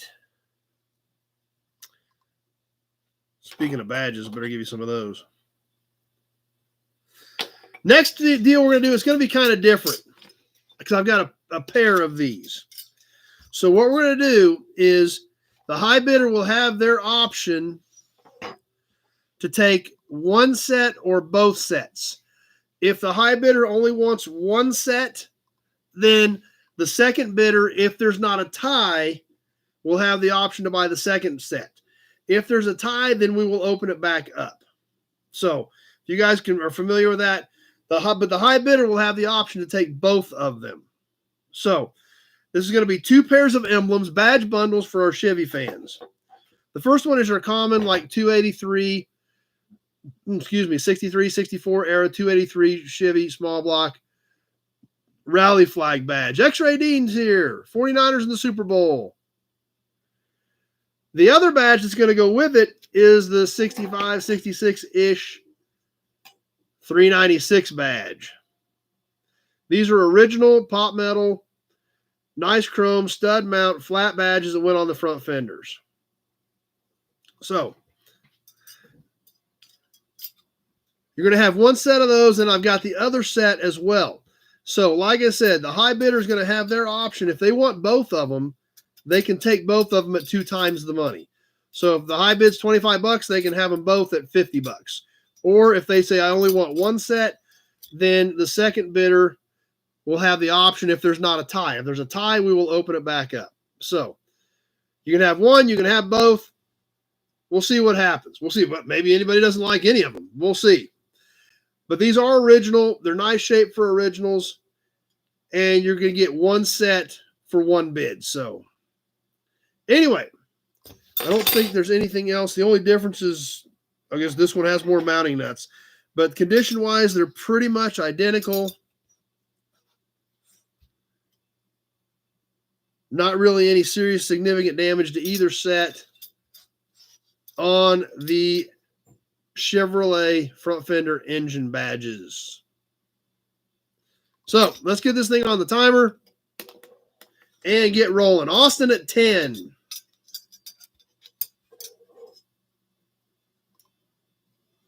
I don't think I can hold them that way. Tweedly D at 25. There we go. I think I got him.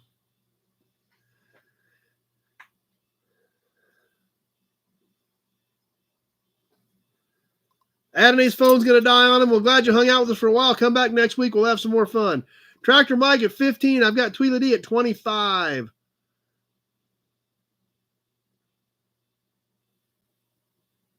You bet, Adonai. Glad you hung out with us and hope you come back. Coming up on the 1 minute mark. Tweedly D at 25. 1 minute is gone. 1 minute left to go. Mark at 27. It's all right, Tractor Mike.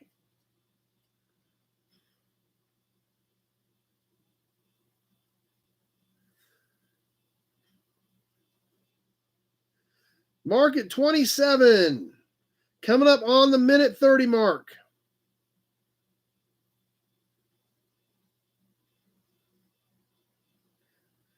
There's the minute 30 mark. 30 seconds left to go. Mark Falcon at 27.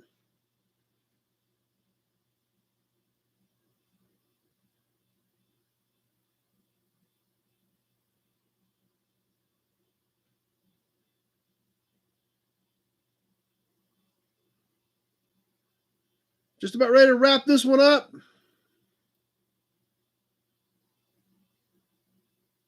Austin at 29. And that will do it. Austin at 29.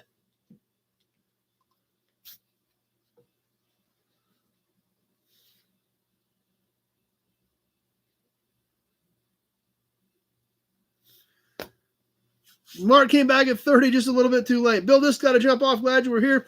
Do you want both sets, Austin, or just one set?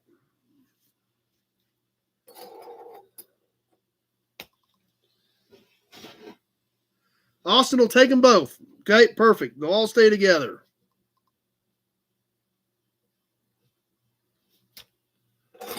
They're cool pieces. I don't blame you.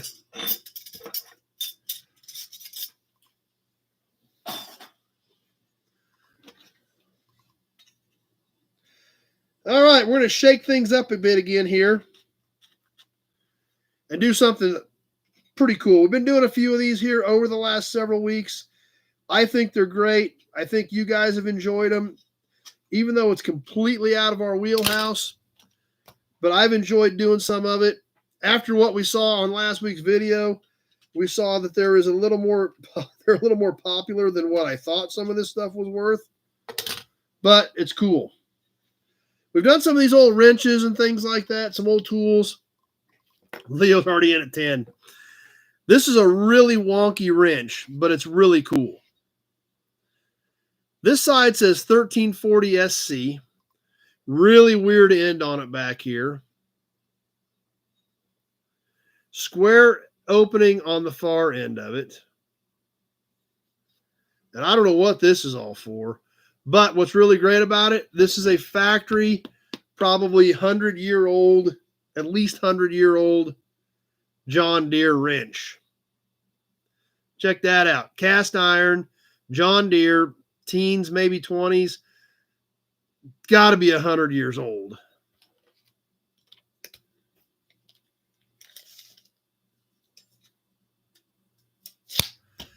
It's 8 1/4 from here to here. X-ray Dean at 30, starting us off at 30. So to give you an idea, a little over 8 inches long. Tractor Mike's -5. He's probably got a box of these things being John Deere. It's about 3 inches tall here at the spread.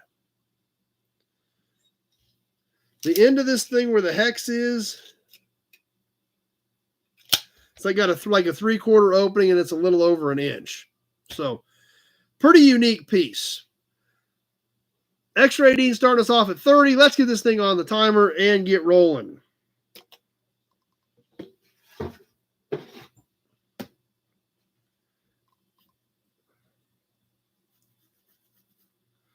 Leo's getting excited about it.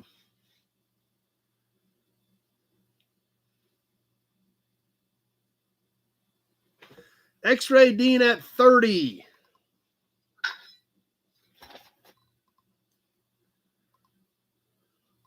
Leo at 31.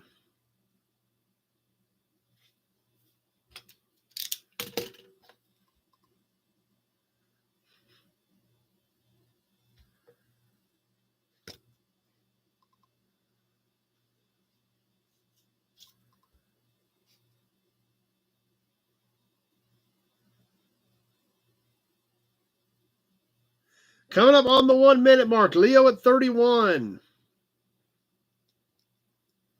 1 minute gone, 1 minute left to go. Pretty cool piece. Definitely pretty stout. On the original 100-year-old John Deere wrench.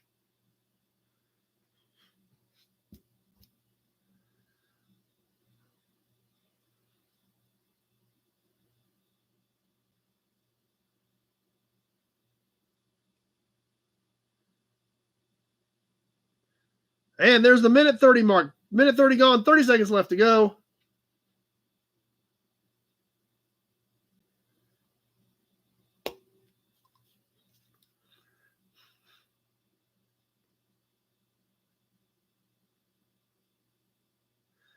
EJ at 35. X-ray at 34. I've got EJ at 35. Just about ready to wrap it up. EJ at 35. X-ray at 37. And that does it. X-ray at 37.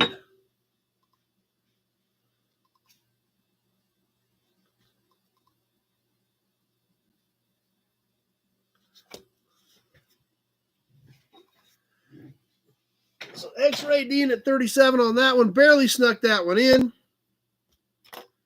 Couple more things to go yet tonight.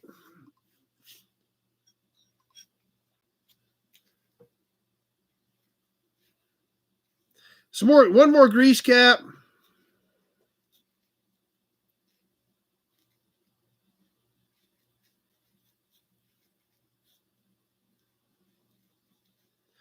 Take care of something real quick.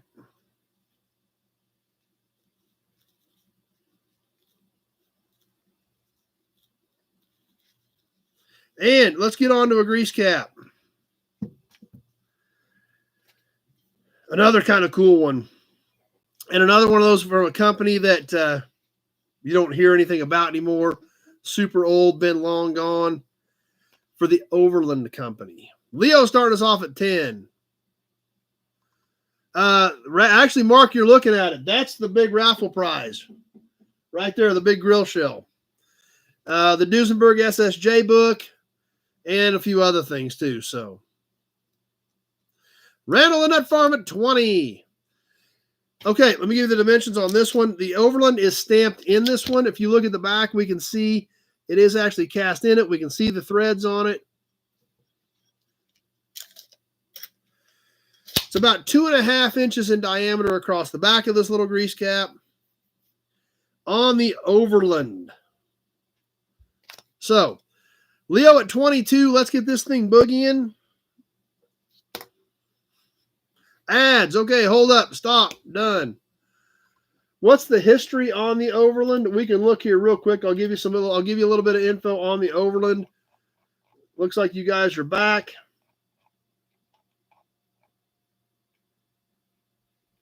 On the Overland, real quick, you can go to the American Auto Emblems website.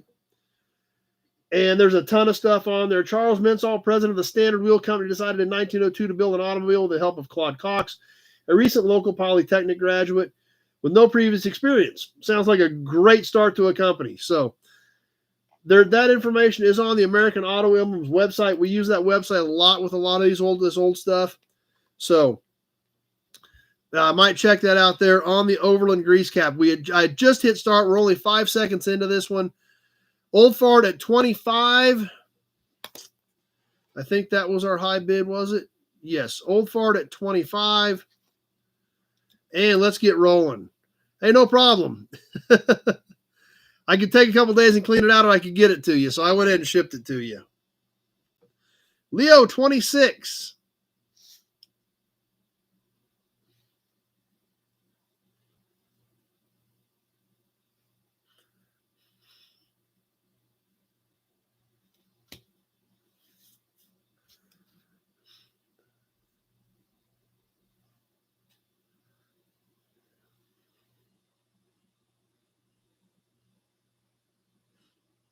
Old Fart at 28.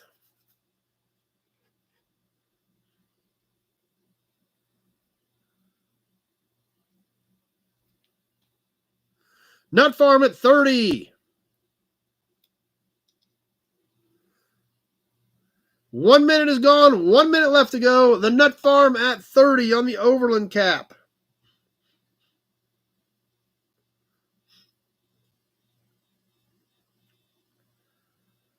Leo at 31.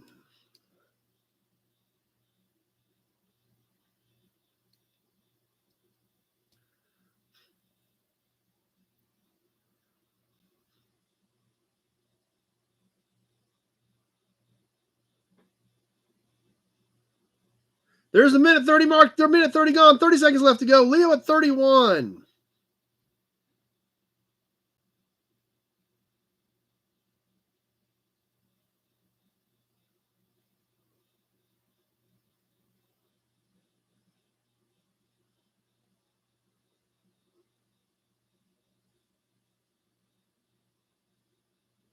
Just about ready to wrap this one up. Leo at 31. And that will do it. Leo at 31 on the Overland cap.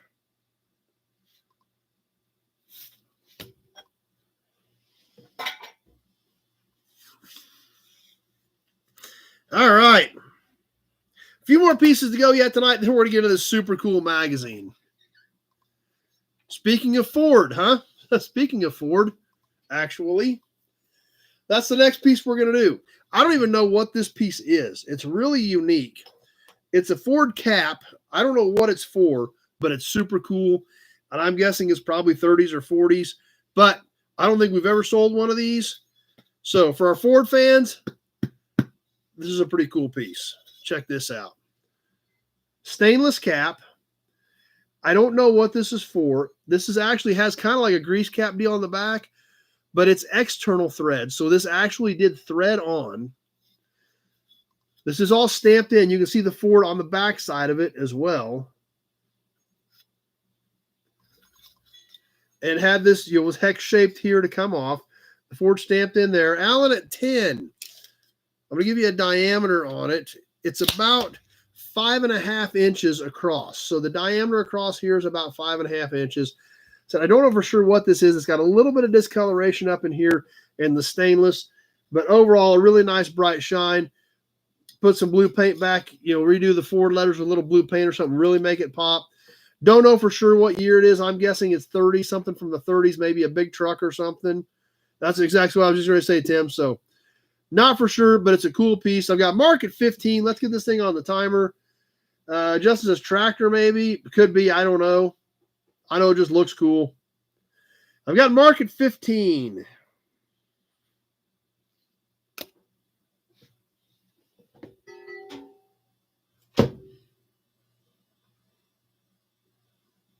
$29 to $34 wire wheel caps, what Alex is saying. So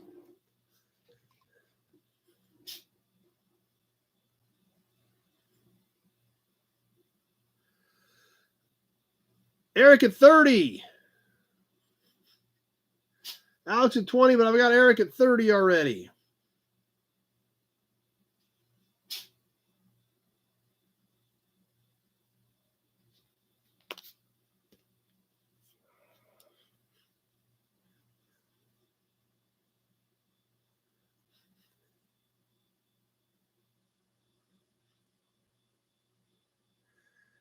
One minute's gone. 1 minute left to go. Eric at 30. Alex at 32.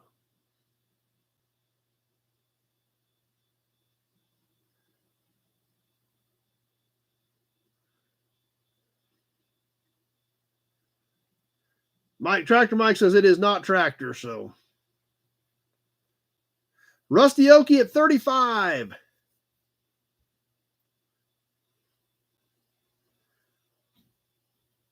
A minute 30's gone. 30 seconds left to go. I've got the Rusty Okie at 35.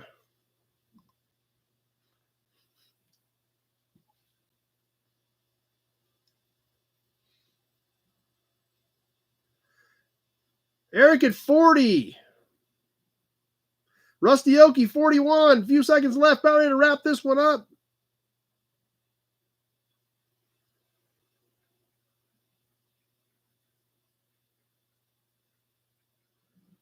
And that does it. Rusty Okie at 41.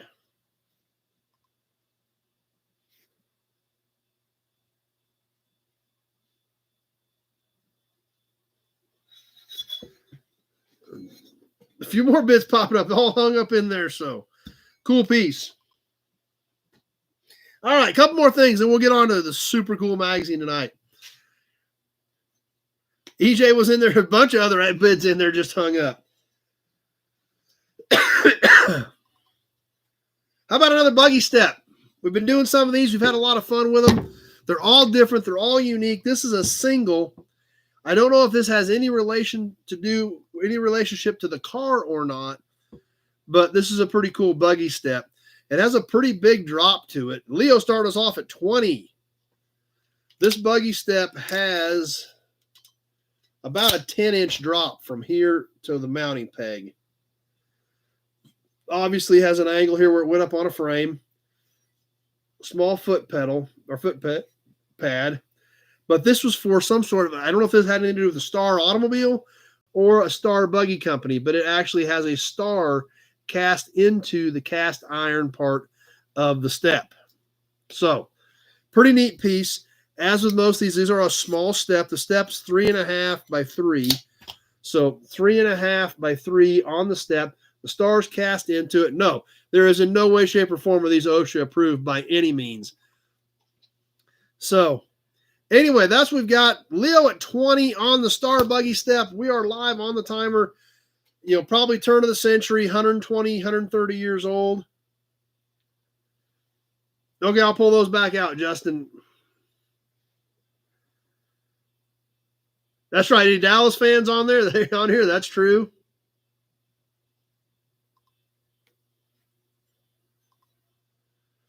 Leo at 20 on the Star step.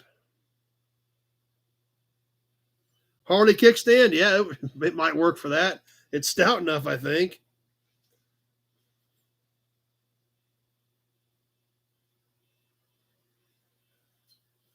Or you smack somebody with it. It's pretty solid. They would know it. Leo at 20 on the Star buggy step.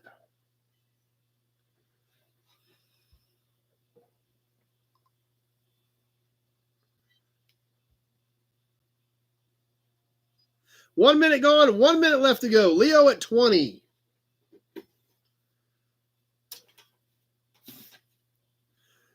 That is true. That would actually make a really cool beer holder. Mount that in your garage, sit it right on there. It would be actually pretty cool. I'd never thought of that. But, I mean, that would be kind of neat for your man cave because you'd have the only one. That's actually a kind of a neat idea. Minute 30's gone. 30 seconds left to go.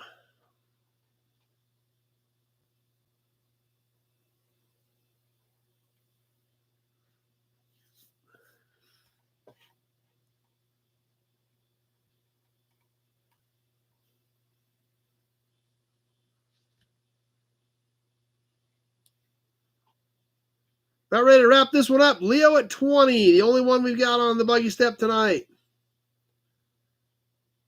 Kenny at 25. And that does it. Kenny barely snuck that in at about the 158 mark. Kenny at 25. It was a pretty good shot by Kenny.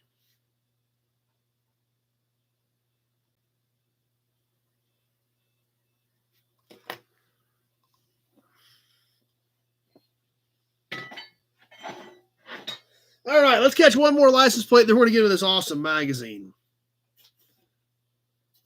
Back to a Kansas plate. Pretty good shape considering its age, considering it's 75 years old. On this 1949 Kansas. 49, we've looked at a few of these in the past. This was in pretty good shape. It was an aluminum plate, raw bare aluminum with black numerals and letters on this 1949 Kansas plate. A standard size plate, roughly 12 by 6. This was not bent up, not twisted up, pretty flat yet. Everything embossed on the back. Pretty clean plate. Eric's here. Eric Roseberry, you're a little late, but that's all right. You're here. Leo started us off at 23. The wheat stayed across the bottom. The T, the W, and the S all capitalized. X-ray Dean at 25. Basically a raw aluminum plate with black numerals and letters across the front of it. Original condition, good shape. Let's get this thing rolling. Leo at 30.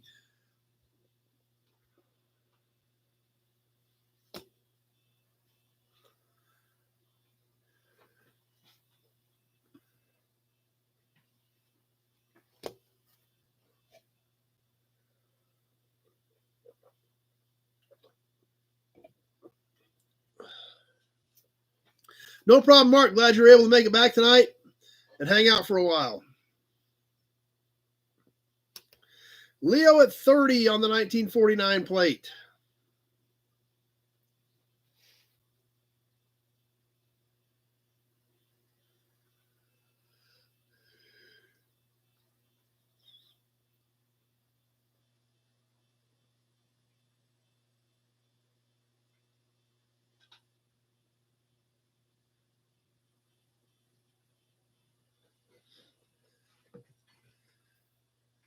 There's the 1 minute mark. 1 minute down, 1 minute left to go.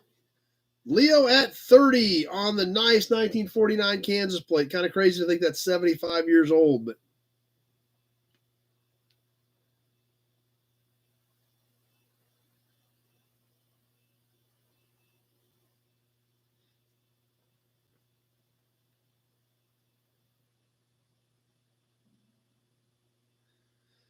no, they don't put the wheat state on them anymore. Minute 30 gone, 30 seconds left to go. Leo at 30.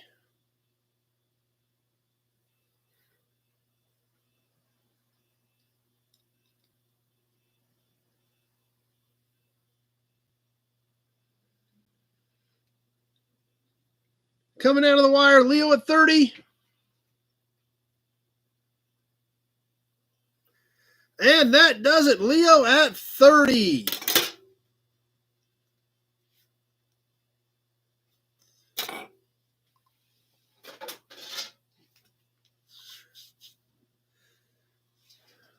All right.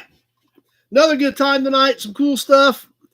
We got a lot more for next week, so stay tuned.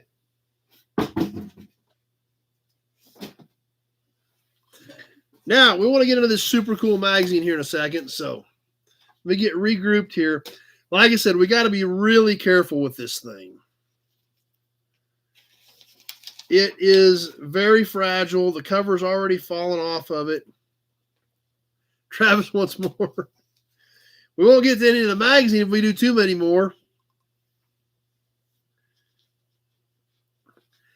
If there's something somebody specifically wants, we can squeeze one or two more in, but we'll see what Do another bonus drawing? We can do another bonus drawing. Absolutely. You grab the cans.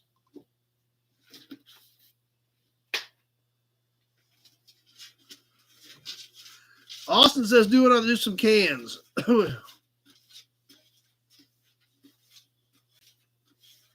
Big Job says he wants to do just a whole nother auction night. Okay. Is anybody up for that? Do we want to do another night where we just do like, 40 or 50 pieces and just do auction stuff? If everybody's up, if everybody wants to do that again, we can sure do it. Pete's in.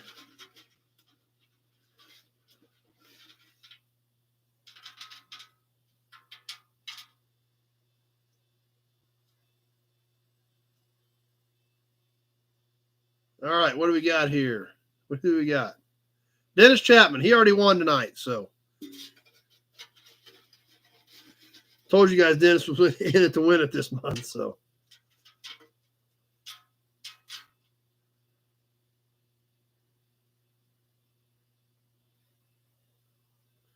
Lee Carr.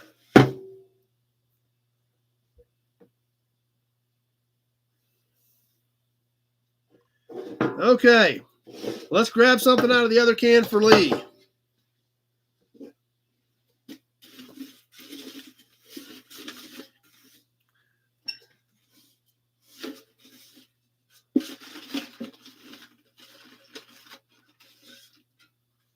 All right, what do we got here?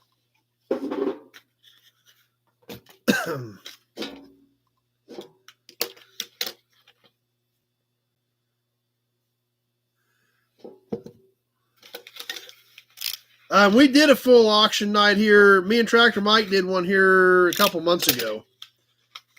Oh, another one of these cereal cars.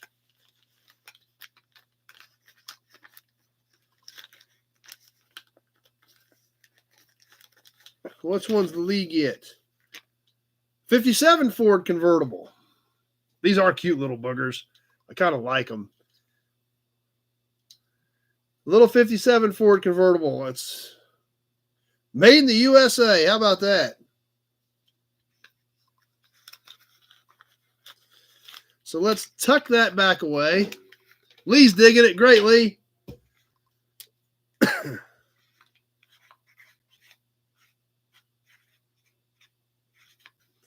Got your name on that one. We'll put it over here with your auction stuff so we can get that on the way to you. And then right back into the big Buick oil can for the big drawing. You guys keep saying more auction stuff. Okay, a couple things. I can grab a can or something. If you guys want to do a couple more things, I can grab a couple more things real quick.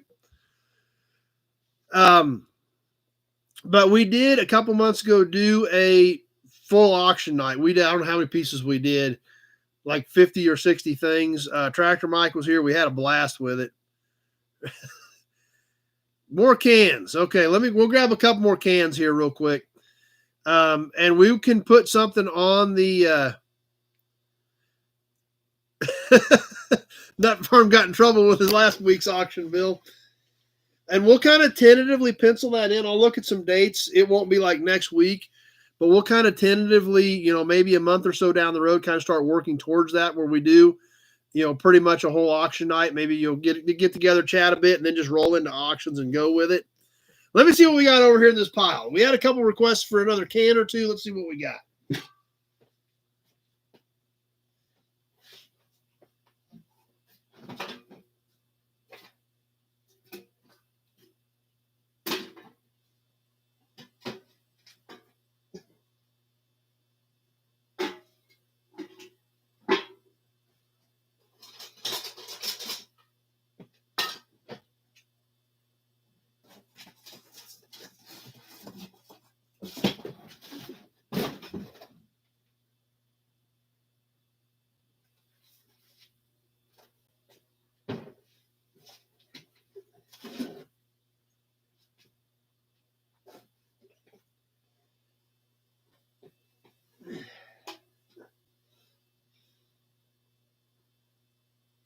All right, I grabbed 3 more cans.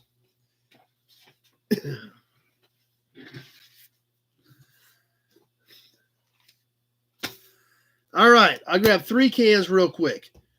We'll start with just kind of a cheaper common can, then we'll kind of work up to these other cans. I even grabbed something special just because EJ wanted a can. So Valentine's Day auction so you can buy your sweetheart something.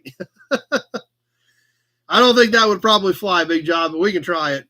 We'll do a couple more quick cans here. Then we're going to get into this super cool magazine. First can, fairly common, not a real rare one, but a real cool one that I like. So we're going to throw it up there real quick. Let me get things set up here again so we're ready to go because I shut the timer and everything down. Let me get my phone reset. Real quick on this quart can, Aero Shell. This is a composite, no barcode, so probably 70s, manufactured in the USA by the Shell Oil Company. Premium Aero Shell oil that is super cool with jets on it. Dented at the top. Travis at 10 on the Aero Shell. The Shell logo on it, the jets flying across the top of it. Travis at 10, let's get this thing on the timer. Like I said, we're not going to spend a lot of time on these. We're going to keep them moving so we can get to the magazine. If you guys wanted a few more cans, so we'll squeeze some in. Aero Shell oil, grade 10 SAE 50. Once a month, auction night only.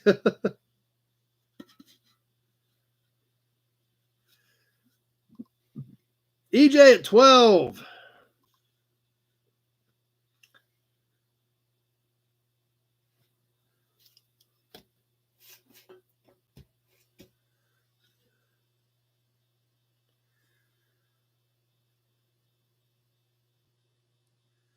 We are on the timer. We're ticking away on this thing. Like I said, it is composite, but no barcode. I drained it from the bottom, so the top is all intact. Give time to build up their allowance. Yeah.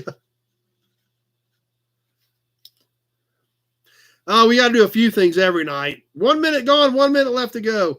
I don't think we wouldn't know what to do if we didn't at least do a handful of stuff every night. So we usually try to do in that 18 to 20 range. But obviously, we got these guys want to do a few more, so we're going to squeeze a couple of extras in tonight.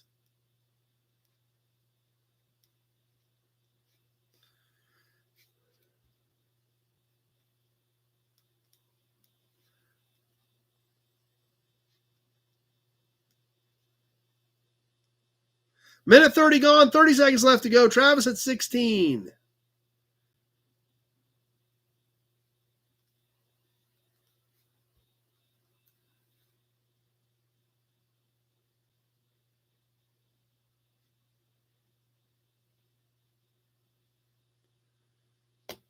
Just about ready to wrap this one up. Travis at 16.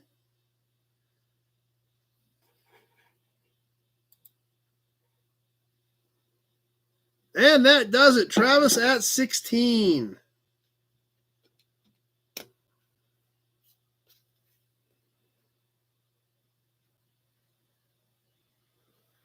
All right, let's catch another one here real quick. This one's a metal quart on Quaker State. It was new. I drained it from the bottom. Looks absolutely amazing. Great colors. Metal can. So definitely got some age to it, but looks amazing. Check this thing out. Travis at 10. Dented on the bottom here. I punched 2 small holes in the bottom to drain it, but still intact. We see our metal seam. A little bit of info on the back. Extra 18 at 13. Let's get this thing rolling, and then we'll move on to the magazine.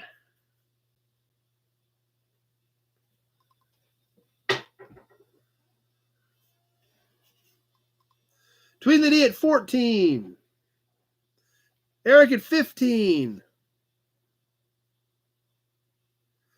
Nut Farm at 15. I had Eric first.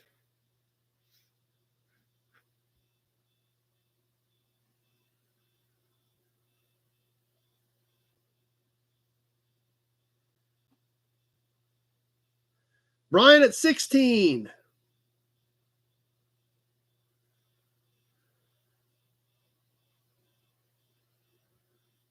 Nut Farm at 20.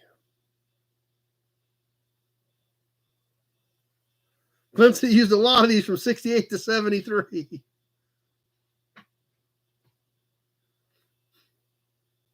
1 minute gone, 1 minute left to go. Last piece, Nut Farm at 20.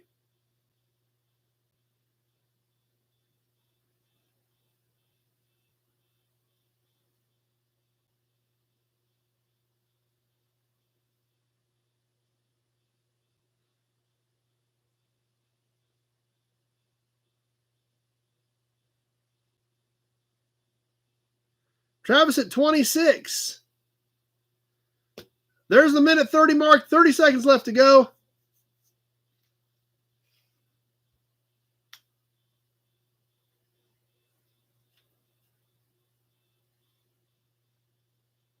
Travis at 26 coming down to the wire on this one.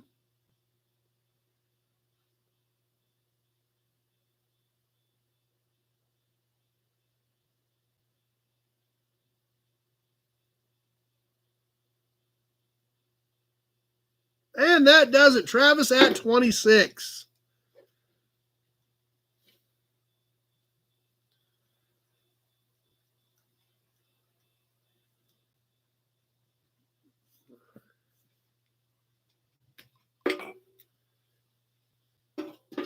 All right. That was fun squeezing a few extras in there.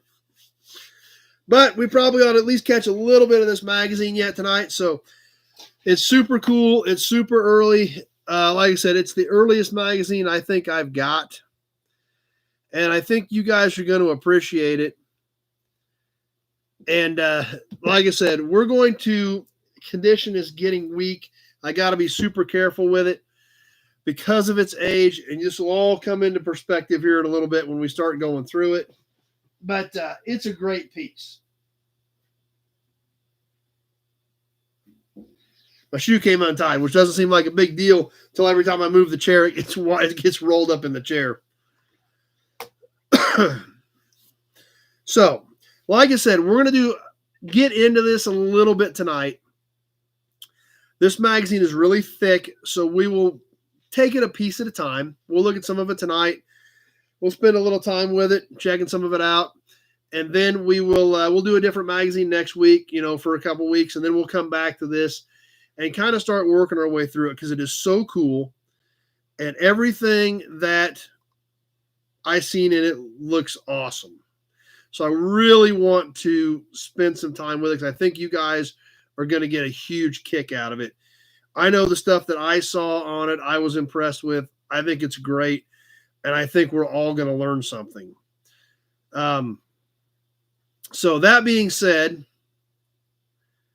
here we go. Now, like I told you, it was early. Alex guessed 25. I remember that from earlier in the show. And he's not even, he's getting there. But 1925 didn't even get there. That's how early this thing is. No, we're going to go back a little further than that. We're going to go back 110 years. 110 years to September of 1913. Try to get it on both screens here so you guys can see it. September 1913. Single copy, 25 cents. 1 year, $1.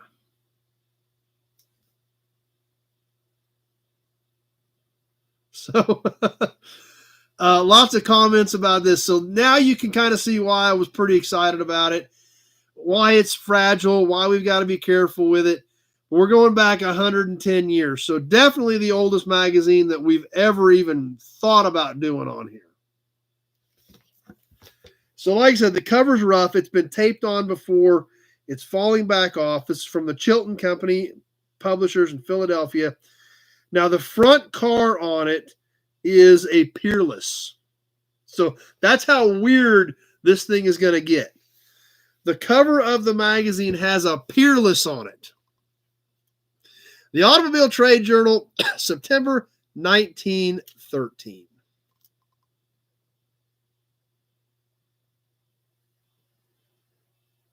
So let's go ahead and get started. I kind of hyped you guys up for it. That's why. It's that cool. This is stuff that, you got to remember, 1913. Um, Ford had been in business for 10 years. 10 years. This is the beginning of everything we know today. So, yeah, there will be some off-the-chain grease caps in here that we can see. I don't know if there'll be any for sale. I'm assuming it was the same company, Chilton. I'm guessing that it's the same one that made Chilton manuals. So, yeah, Peerless. Yeah, those are all over the place. Yeah. So, lots of awesome comments about the magazine. So we're going to start slowly getting into it because, like I said, the cover is already torn off of it. It's been torn off, retaped, and torn off again. So, but we're going to start slowly going through this. And once we start getting into it here in the first handful of pages, you'll see why I would rather keep this magazine around and go through it. Calico can't wait to see the Oldsmobiles. As we get into this, and if we get 6, 8, 10 pages into this and you guys don't like it, tell me. But I don't think that's going to be the case. So we're going to open this up slowly and carefully. And we're going to look at the inside cover. And I guarantee you that nobody will guess the car that is being advertised on the inside cover. I'll give somebody an oil can if they could guess. But I guarantee, yeah, GDP's catalog from last week looks like that, or last year. That's right. There's all kinds of stuff for sale in here that looks like snake oil. But this particular car on the inside cover, sales increased over 400% in 2 years. And I don't see any guesses coming in. I don't see if anybody had any off-the-wall guesses, but I don't think anybody would get it. Because the inside cover was advertising the new car made by the Bartholomew Company. The Bartholomew Company of Peoria, Illinois, was advertising their new Glide.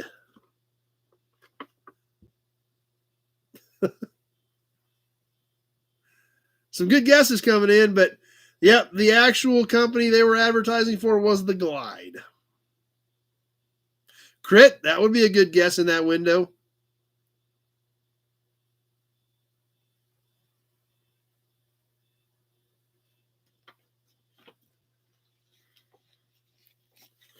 Now, this is going to be a little tricky because the next ad is great, but the ad is torn because part of it stayed with the cover. Rusty Oak, that's exactly what you were getting ready to say, I'm sure. Now, the inside of this book says property of Chester Vaughn, Scott City, Kansas. On the first page, this is going to be really difficult, but I want you guys to see this if I can hold it up.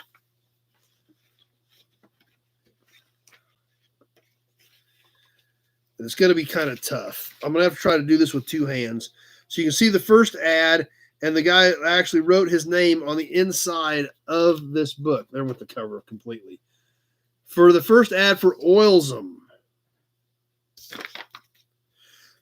Fully equipped with electric self-starter for $1,840. $1,840 was a lot of money back then for sure.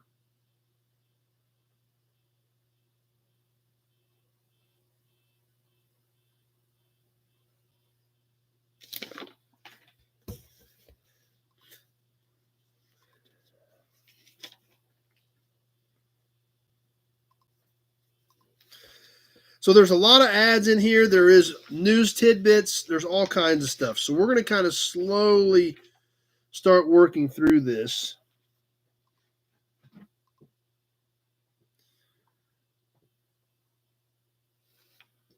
That's for sure. If this book could talk, it would be crazy. Now, anybody need order a new carburetor? From the Rayfield, order your new Rayfield carburetor from the Findesen and Kropf Manufacturing Company. Check this one out.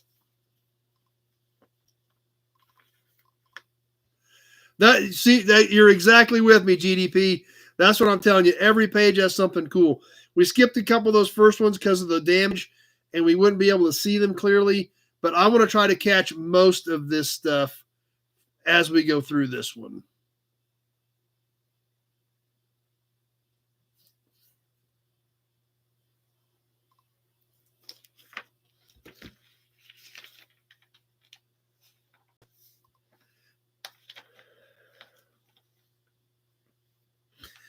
Gilmer adjustable Ford rebound straps. These were actual straps to mount on your springs for your new Ford automobile.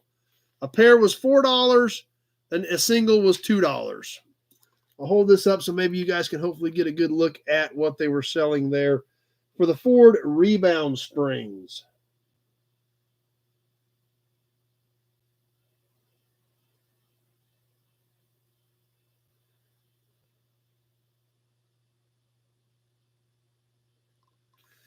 Now, if we were since we were wondering about the $1,840 for the Glide, if that was expensive.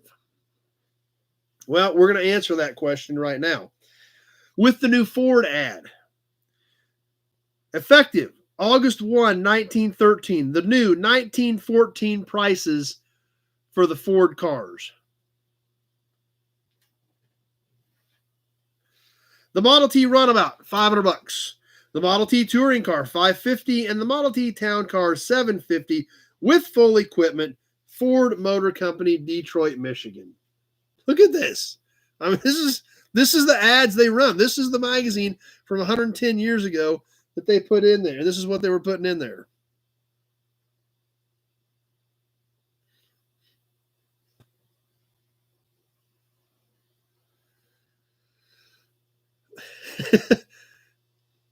Yeah, I kind of agree with you, Pete. That's why I think I got to keep it.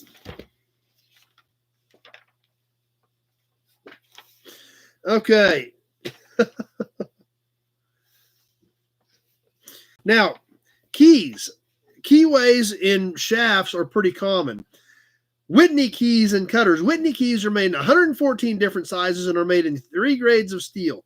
Regular carbon steel keys, case hardened, and nickel heat treated steel keys. Keyways and shafts, very common on a lot of these early cars. A whole page ad just for keys and key cutters. Yeah.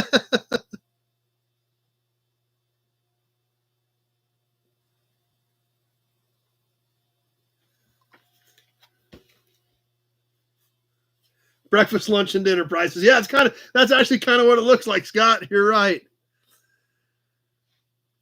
Yep, that's exactly right. Once we started looking at it, I was like, yeah, this is just way too cool. And that's right, Randall. That's another good point. This stuff is really earlier than what a lot of us really know about, but that's what's also awesome about it. It opens up a whole new other opportunity of more stuff for us to learn. You won't believe when we get to some of the news tidbits in here. There's, like I said, it's just everything is great. So, how about magnetos? Again, Bosch wins. The Santa Monica race again proves the superiority of Bosch magnetos. First place was a Stutz, second place was a Mercer, and third place was a Mercer, all powered by Bosch magnetos. The Bosch Magneto Company. Be satisfied. Specify Bosch.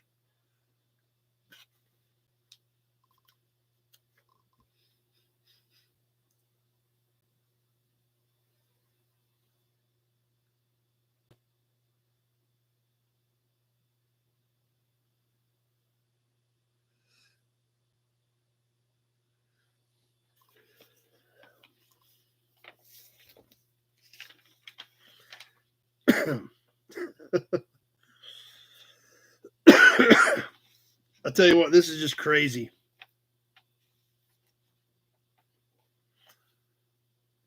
This would be really cool to find. These would have to be crazy rare.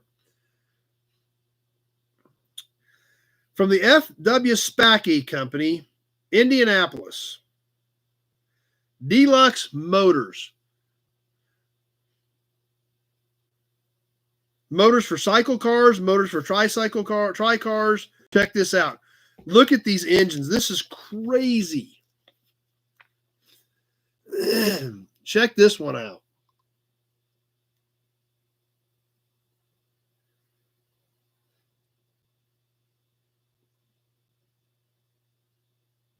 Early crate motors, yep.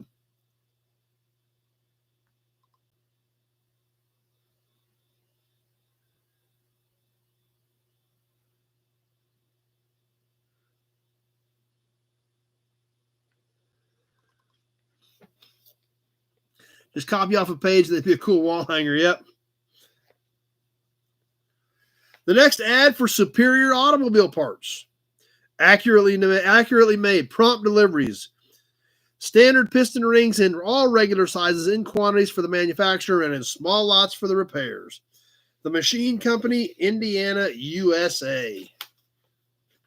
Appreciate that, Kenny.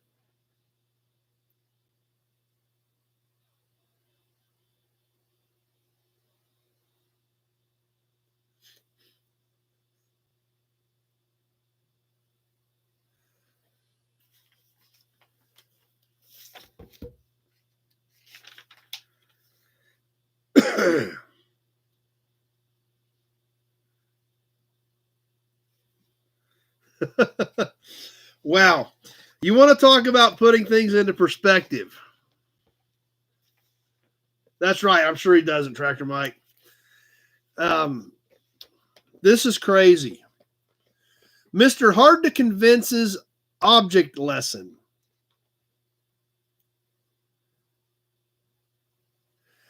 Now, the first part of this cartoon, he's storing his gasoline in a big barrel. Then his big barrel blows up. Not good. Now he's laid up because his big barrel of gasoline blew up in his face. Okay?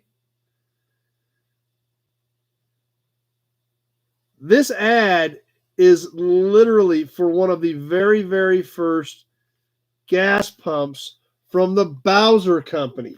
This is a gas pump ad for actually pumping your fuel into your car. The Bowser Company, these were the super, super early gas pumps. They didn't look like much. They were just a hand crank deal. They didn't even look like anything like what we picture a gas pump as today. But this is 1913.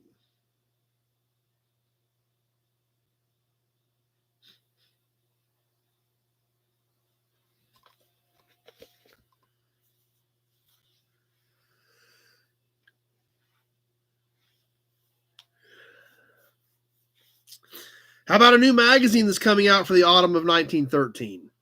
Something non-car related. But just the time period we're in, I just want you guys to soak this in. All Outdoors, the new Outdoors magazine. A new type of outdoor magazine. Facts with the extra words squeezed out. Stories that are kernels, the husks discarded.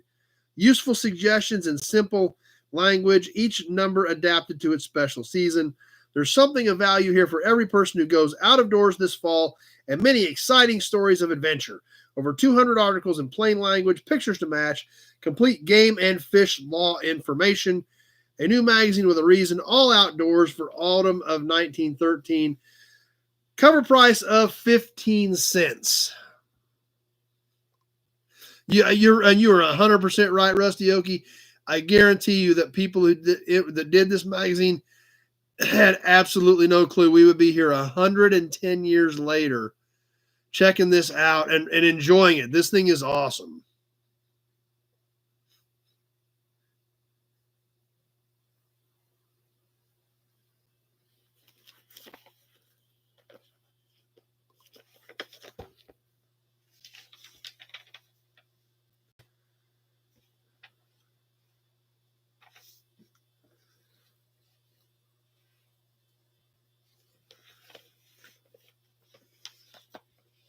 American Axles daily prove the worm drive's extraordinary capabilities. Full floating American Axles, the American Ball Bearing Company, Cleveland, Ohio.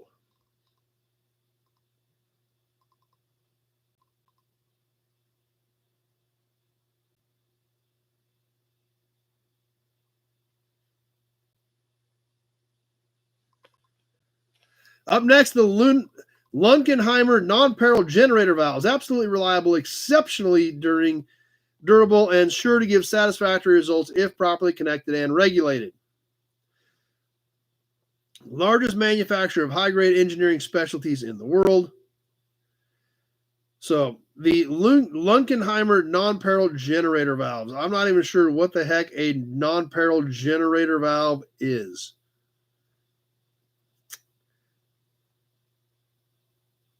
And I'm still not sure what it is, but we're going to check it out anyway, because look, maybe some of you guys can enlighten us on these.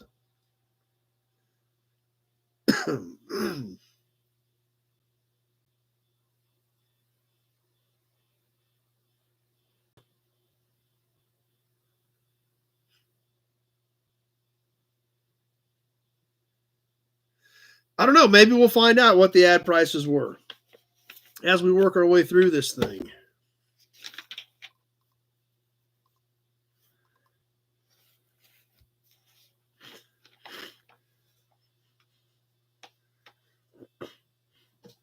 Speaking of which, it doesn't give the prices, but we've got something directly related to that. That's right. Think of all the work it took to contact these advertisers individually and put all this stuff together without email, phone, anything. Good guess, Mike. I don't know. That could have something to do with headlights. I'm not sure. With gas headlights. That's a great idea. That's a great great idea on that one. I'm not sure, but that would make sense. So steam engine, could be steam engine. Yep. But speaking of advertising,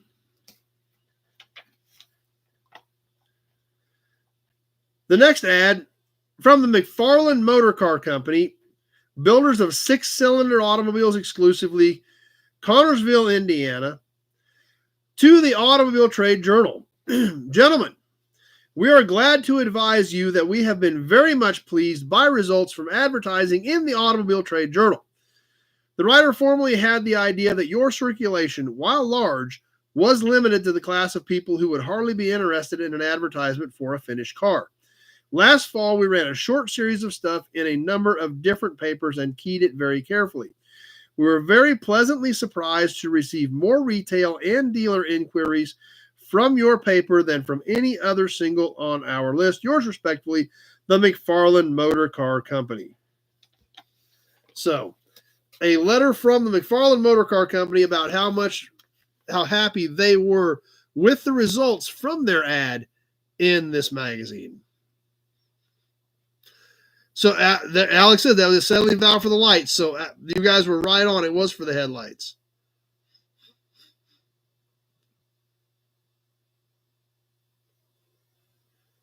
Perfect, Matt. We got ads coming. I'll hold up here a second.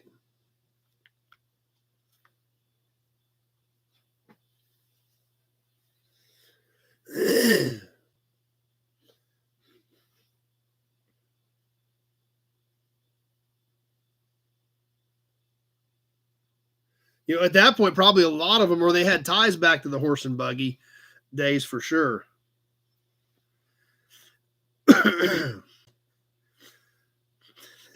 Like I said, these just keep coming. One look locates the trouble. Lift the hood and look. A single glance, bright day or the darkest night, tells the whole story of what's wrong with your ignition. When your motor is equipped with JD visible gap spark plugs. Hunting around with matches, short-circuiting with a screwdriver, unscrewing the plugs to examine the points, all that fuss and loss of time are needless when you've got the JD visible gap spark plugs. And that's literally what they show. Now, we're going to check this out. We're going to take a few seconds and look at this and what they got going on here. Okay, because I had to do it. Average wage was $5 a day in 1914. Thanks, Wolfart. That does kind of put things into perspective. They're showing, obviously, a lot of these cars had the spark plugs visible right on top of the engine so you could see them. This actually, from what it looks like here, had a window in it where you could see if it was sparking or not.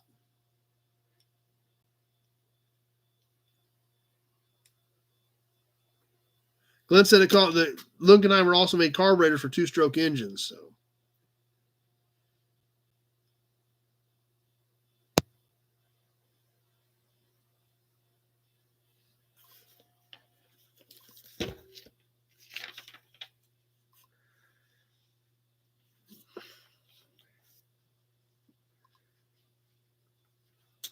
The Sparks Withington Company, Walkersville, Canada, Jackson, Michigan. We still need the spark plugs. The pressed steel one-piece blade radiator fan, now standard equipment on 85% of the automobiles built in the United States. The Spartan motor-driven warning signal, nothing better in material, craftsmanship, workmanship, or efficiency on the account of a complete manufacturing facilities. The Sparks Withington pressed metal centrifugal pump. The very trim and neat appearance of this pump wins favor. Savings of 40% in weight with added strength and an advantage price. From the Sparks Withington Company. Check out this stuff. Fans, horns, pumps.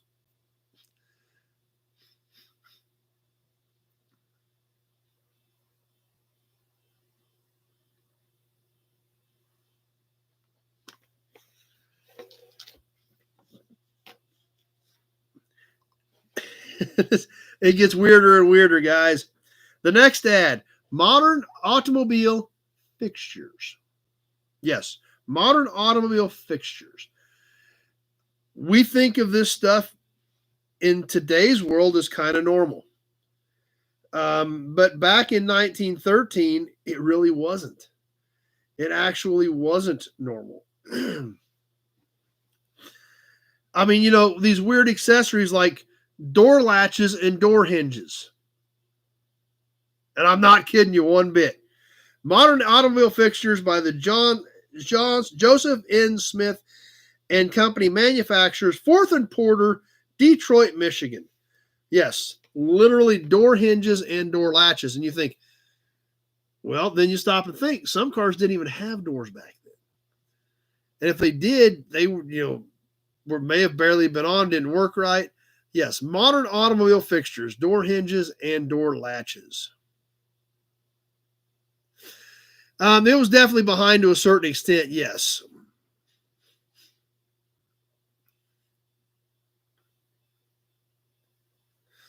But, a lot of this stuff they would plan 2 or 3 months out too when they did it. So it wasn't as far behind as you would think, because they would say, this is coming out in 3 months. What do you want to put in there for in 3 months? So.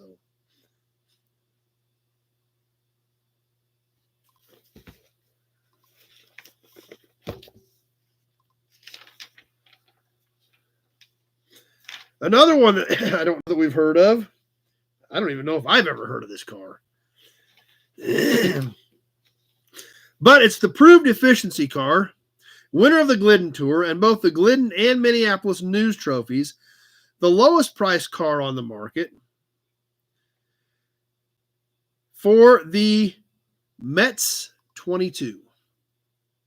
$475, gearless transmission, no clutch to slip, no gears to strip, completely equipped with 1914 improvements. From the Metz Company, Waltham, Massachusetts. Sell Metz cars, the Metz 22.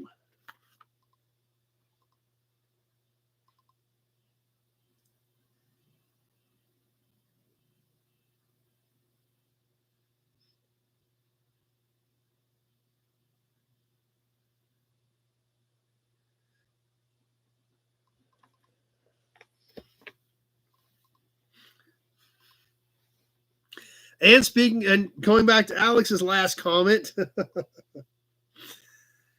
as sure as the whirl of the world, an electric starting motor, modern, efficient, reliable for practically every type of automobile engine, will spin a 6-cylinder engine, 3 3/4-inch bore by 5 1/4-inch stroke, with 60 pounds of compression at 100 revolutions per minute. Greatly above necessary speed for positive starting.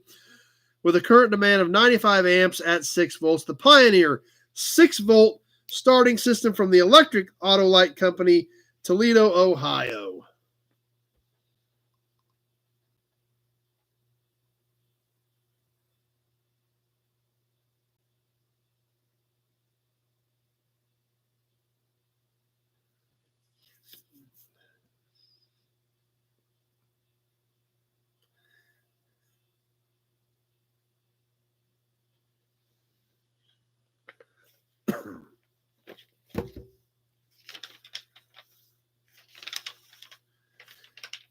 All right, let's catch a couple more things here. This car I've at least heard of.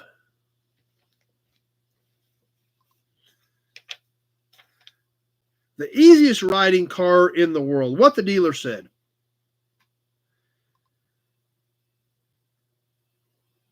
A number of dealers wrote us letters of congratulations on the remarkable records of the institution of its products and its business methods. For the Marmon Corporation, the Nordyke and Marmon Company, Indianapolis, Indiana, established 1851 for the new Marmon. Glenn found all kinds of interesting stuff about the Mets.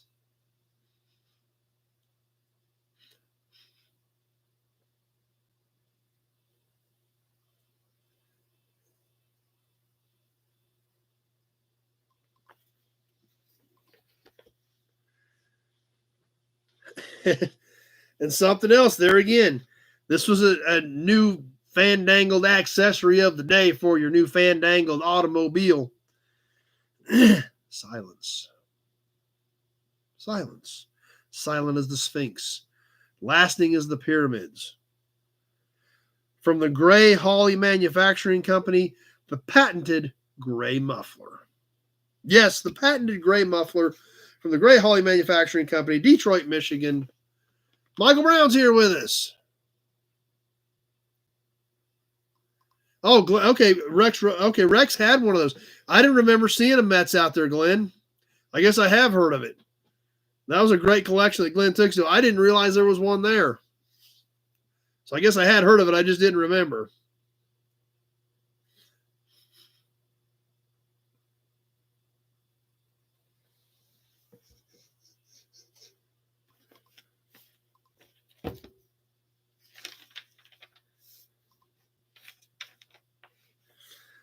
All right, next.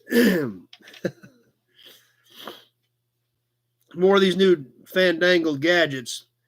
Edison Mazda lamps for automobile lighting. And, of course, the largest manufacturer of electric motors and controllers for the automobile service world. All from the General Electric Company. 2-page ad. One for their Edison Mazda lamps for automobile lighting and one for their electric motors from the GE Company. Edison Lamp Division, Harrison, New Jersey.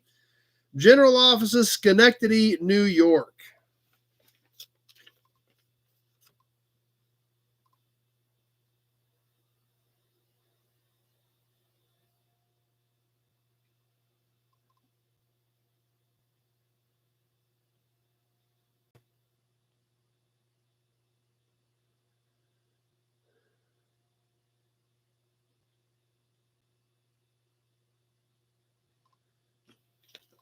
So anyway, that gets us up to page 25. That's kind of a good stopping point. So I think we'll wrap up there for tonight. So what do you guys think?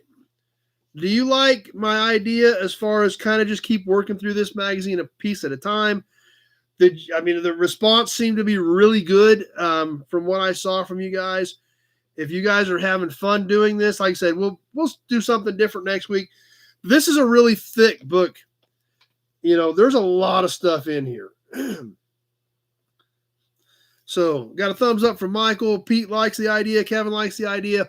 So if that's cool with you guys, because like I said, everything in here is great. So good. I'm glad you guys are enjoying it. Lots of great comments. And all you guys think is just as interesting as I do. So awesome. Great. Perfect. Just nothing but great comments and great support for following that idea. So I'm all for it. Because like I said, everything in there was so cool. It was just not even a different world. I mean, literally a completely different world than what any of us knew or have known. And this is all firsthand. This was all written while this is what was going on in the automobile world. Glenn wants to come down and look at it. So I got a big stack of batteries and stuff if anything's up yet, Glenn. So there won't be a test on it, but just nothing but positive responses to this magazine. So super excited about it. I'm glad you guys enjoyed it. And we're going to have a lot of fun with this thing over the next several months, probably taking a little bit a piece at a time. And it's just so cool because it's a whole different world. So looking forward to it. Super excited that you guys had that much fun with it. And we're all going to have a lot more fun with it in the coming weeks. So anyway, with that, I guess we'll get ready to wind this one down. Let's throw up some more badges, get you guys good, send you guys off on a good note tonight. What's coming up this week? I've got new inventory videos. I've still got some stuff from my buddy's yard. I've got the other Pitt State videos are just about ready to go up, so I will get some more Pitt State videos up and see how things go with that. So we'll have some more cool content coming up. We will jump on Tuesday evening for some Toy Tuesday for a little bit, get together for a few minutes at 7 o'clock on Tuesday night, and see what I can dig up for that. So, and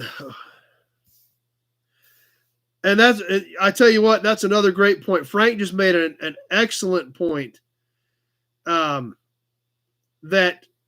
out of everything we just looked at, every ad we just looked at, every single thing was made here. Indiana, Ohio, Detroit, every single bit of it was all made right here. Awesome point, Frank. Thanks for pointing that out. So can't wait to spend some more time with that magazine. That's going to be a ton of fun. So anyway, that's what we've got going. Trying to think, depending on what the weather does is what my week's going to consist of. But glad we had a lot of fun tonight. Episode 196, about ready to wrap this one up. Coming up close to that 200 mark. Coming up close to 4 years here in a couple of weeks. Will be 4 years and pushing 200 episodes. So we haven't missed very many nights in 4 years. Yeah, I got you right there, Michael. I can see you right now. So after almost 4 years, we're pushing 200 episodes. So we missed a few nights, a few times I was out of town, a few storms, things like that. But we've done a great job hanging in there together. You guys have been awesome for support. The hearts, the fireworks are rolling right now. All you guys' support and awesomeness is what makes this happen. So, but glad you guys had a good time. We'll go ahead and wind this thing down and get ready for next week. Appreciate everybody coming by, hanging out tonight, all your support. We had a ton of great comments tonight, had a ton of great things going, and glad you guys enjoyed yourselves and had fun as well. We're going to skip the Super Bowl show in 2 weeks, Scott asks. What we did last week or last year is we got on for a while and did an abbreviated episode. And that's another good point, Scott. I'll see what you guys want to do. We'll talk about it next week. I am thinking in 2 weeks for the Super Bowl weekend, we will probably do an abbreviated show. Jump on for a while, do some open chat, maybe do some badges, emblems, and maybe a short auction, and then get off so that everybody can get back and watch, at least catch the back half of the big game. That's what we did last year, Scott. I'm thinking kind of doing the same thing this year. So looks like that's kind of what some of you guys might want to do as well. So we'll kind of tentatively, we'll talk about that a little bit more next week. But for the big game, that's what we did last year, and that's probably what we'll do this year. We'll jump on for a while, hang out for a bit, and then get on with our evening so everybody can catch the at least the back half of the big game. So anyway, I guess that pretty much wraps up number 196. Appreciate everybody being here, the comments, the support, the participation in the auctions. Awesome raffle coming up this month. And like I said, we will do some plates or some cans or something in the raffle next week as kind of a break it up since it's kind of an extended one, and get ready to give that big cool Chrysler grill shell away, as well as a brand new copy of Angelo's brand new book, The Duesenberg SSJs. So with that, I bid you all good night, and I hope to see you all back here next Sunday night, same bat time, same bat station, for Sunday Night Live Chat, 7 o'clock Central Time next week. We'll catch some of you on Tuesday at Toy Tuesday, but if not, we definitely hope to see you right back here next Sunday night. Appreciate the Johnny Carson comments. It's awesome, guys. You guys consider what we do here of at least somewhat decent quality. and I appreciate that as well. Have a great week, everybody. We will see you next Sunday night. Thanks for watching, everybody.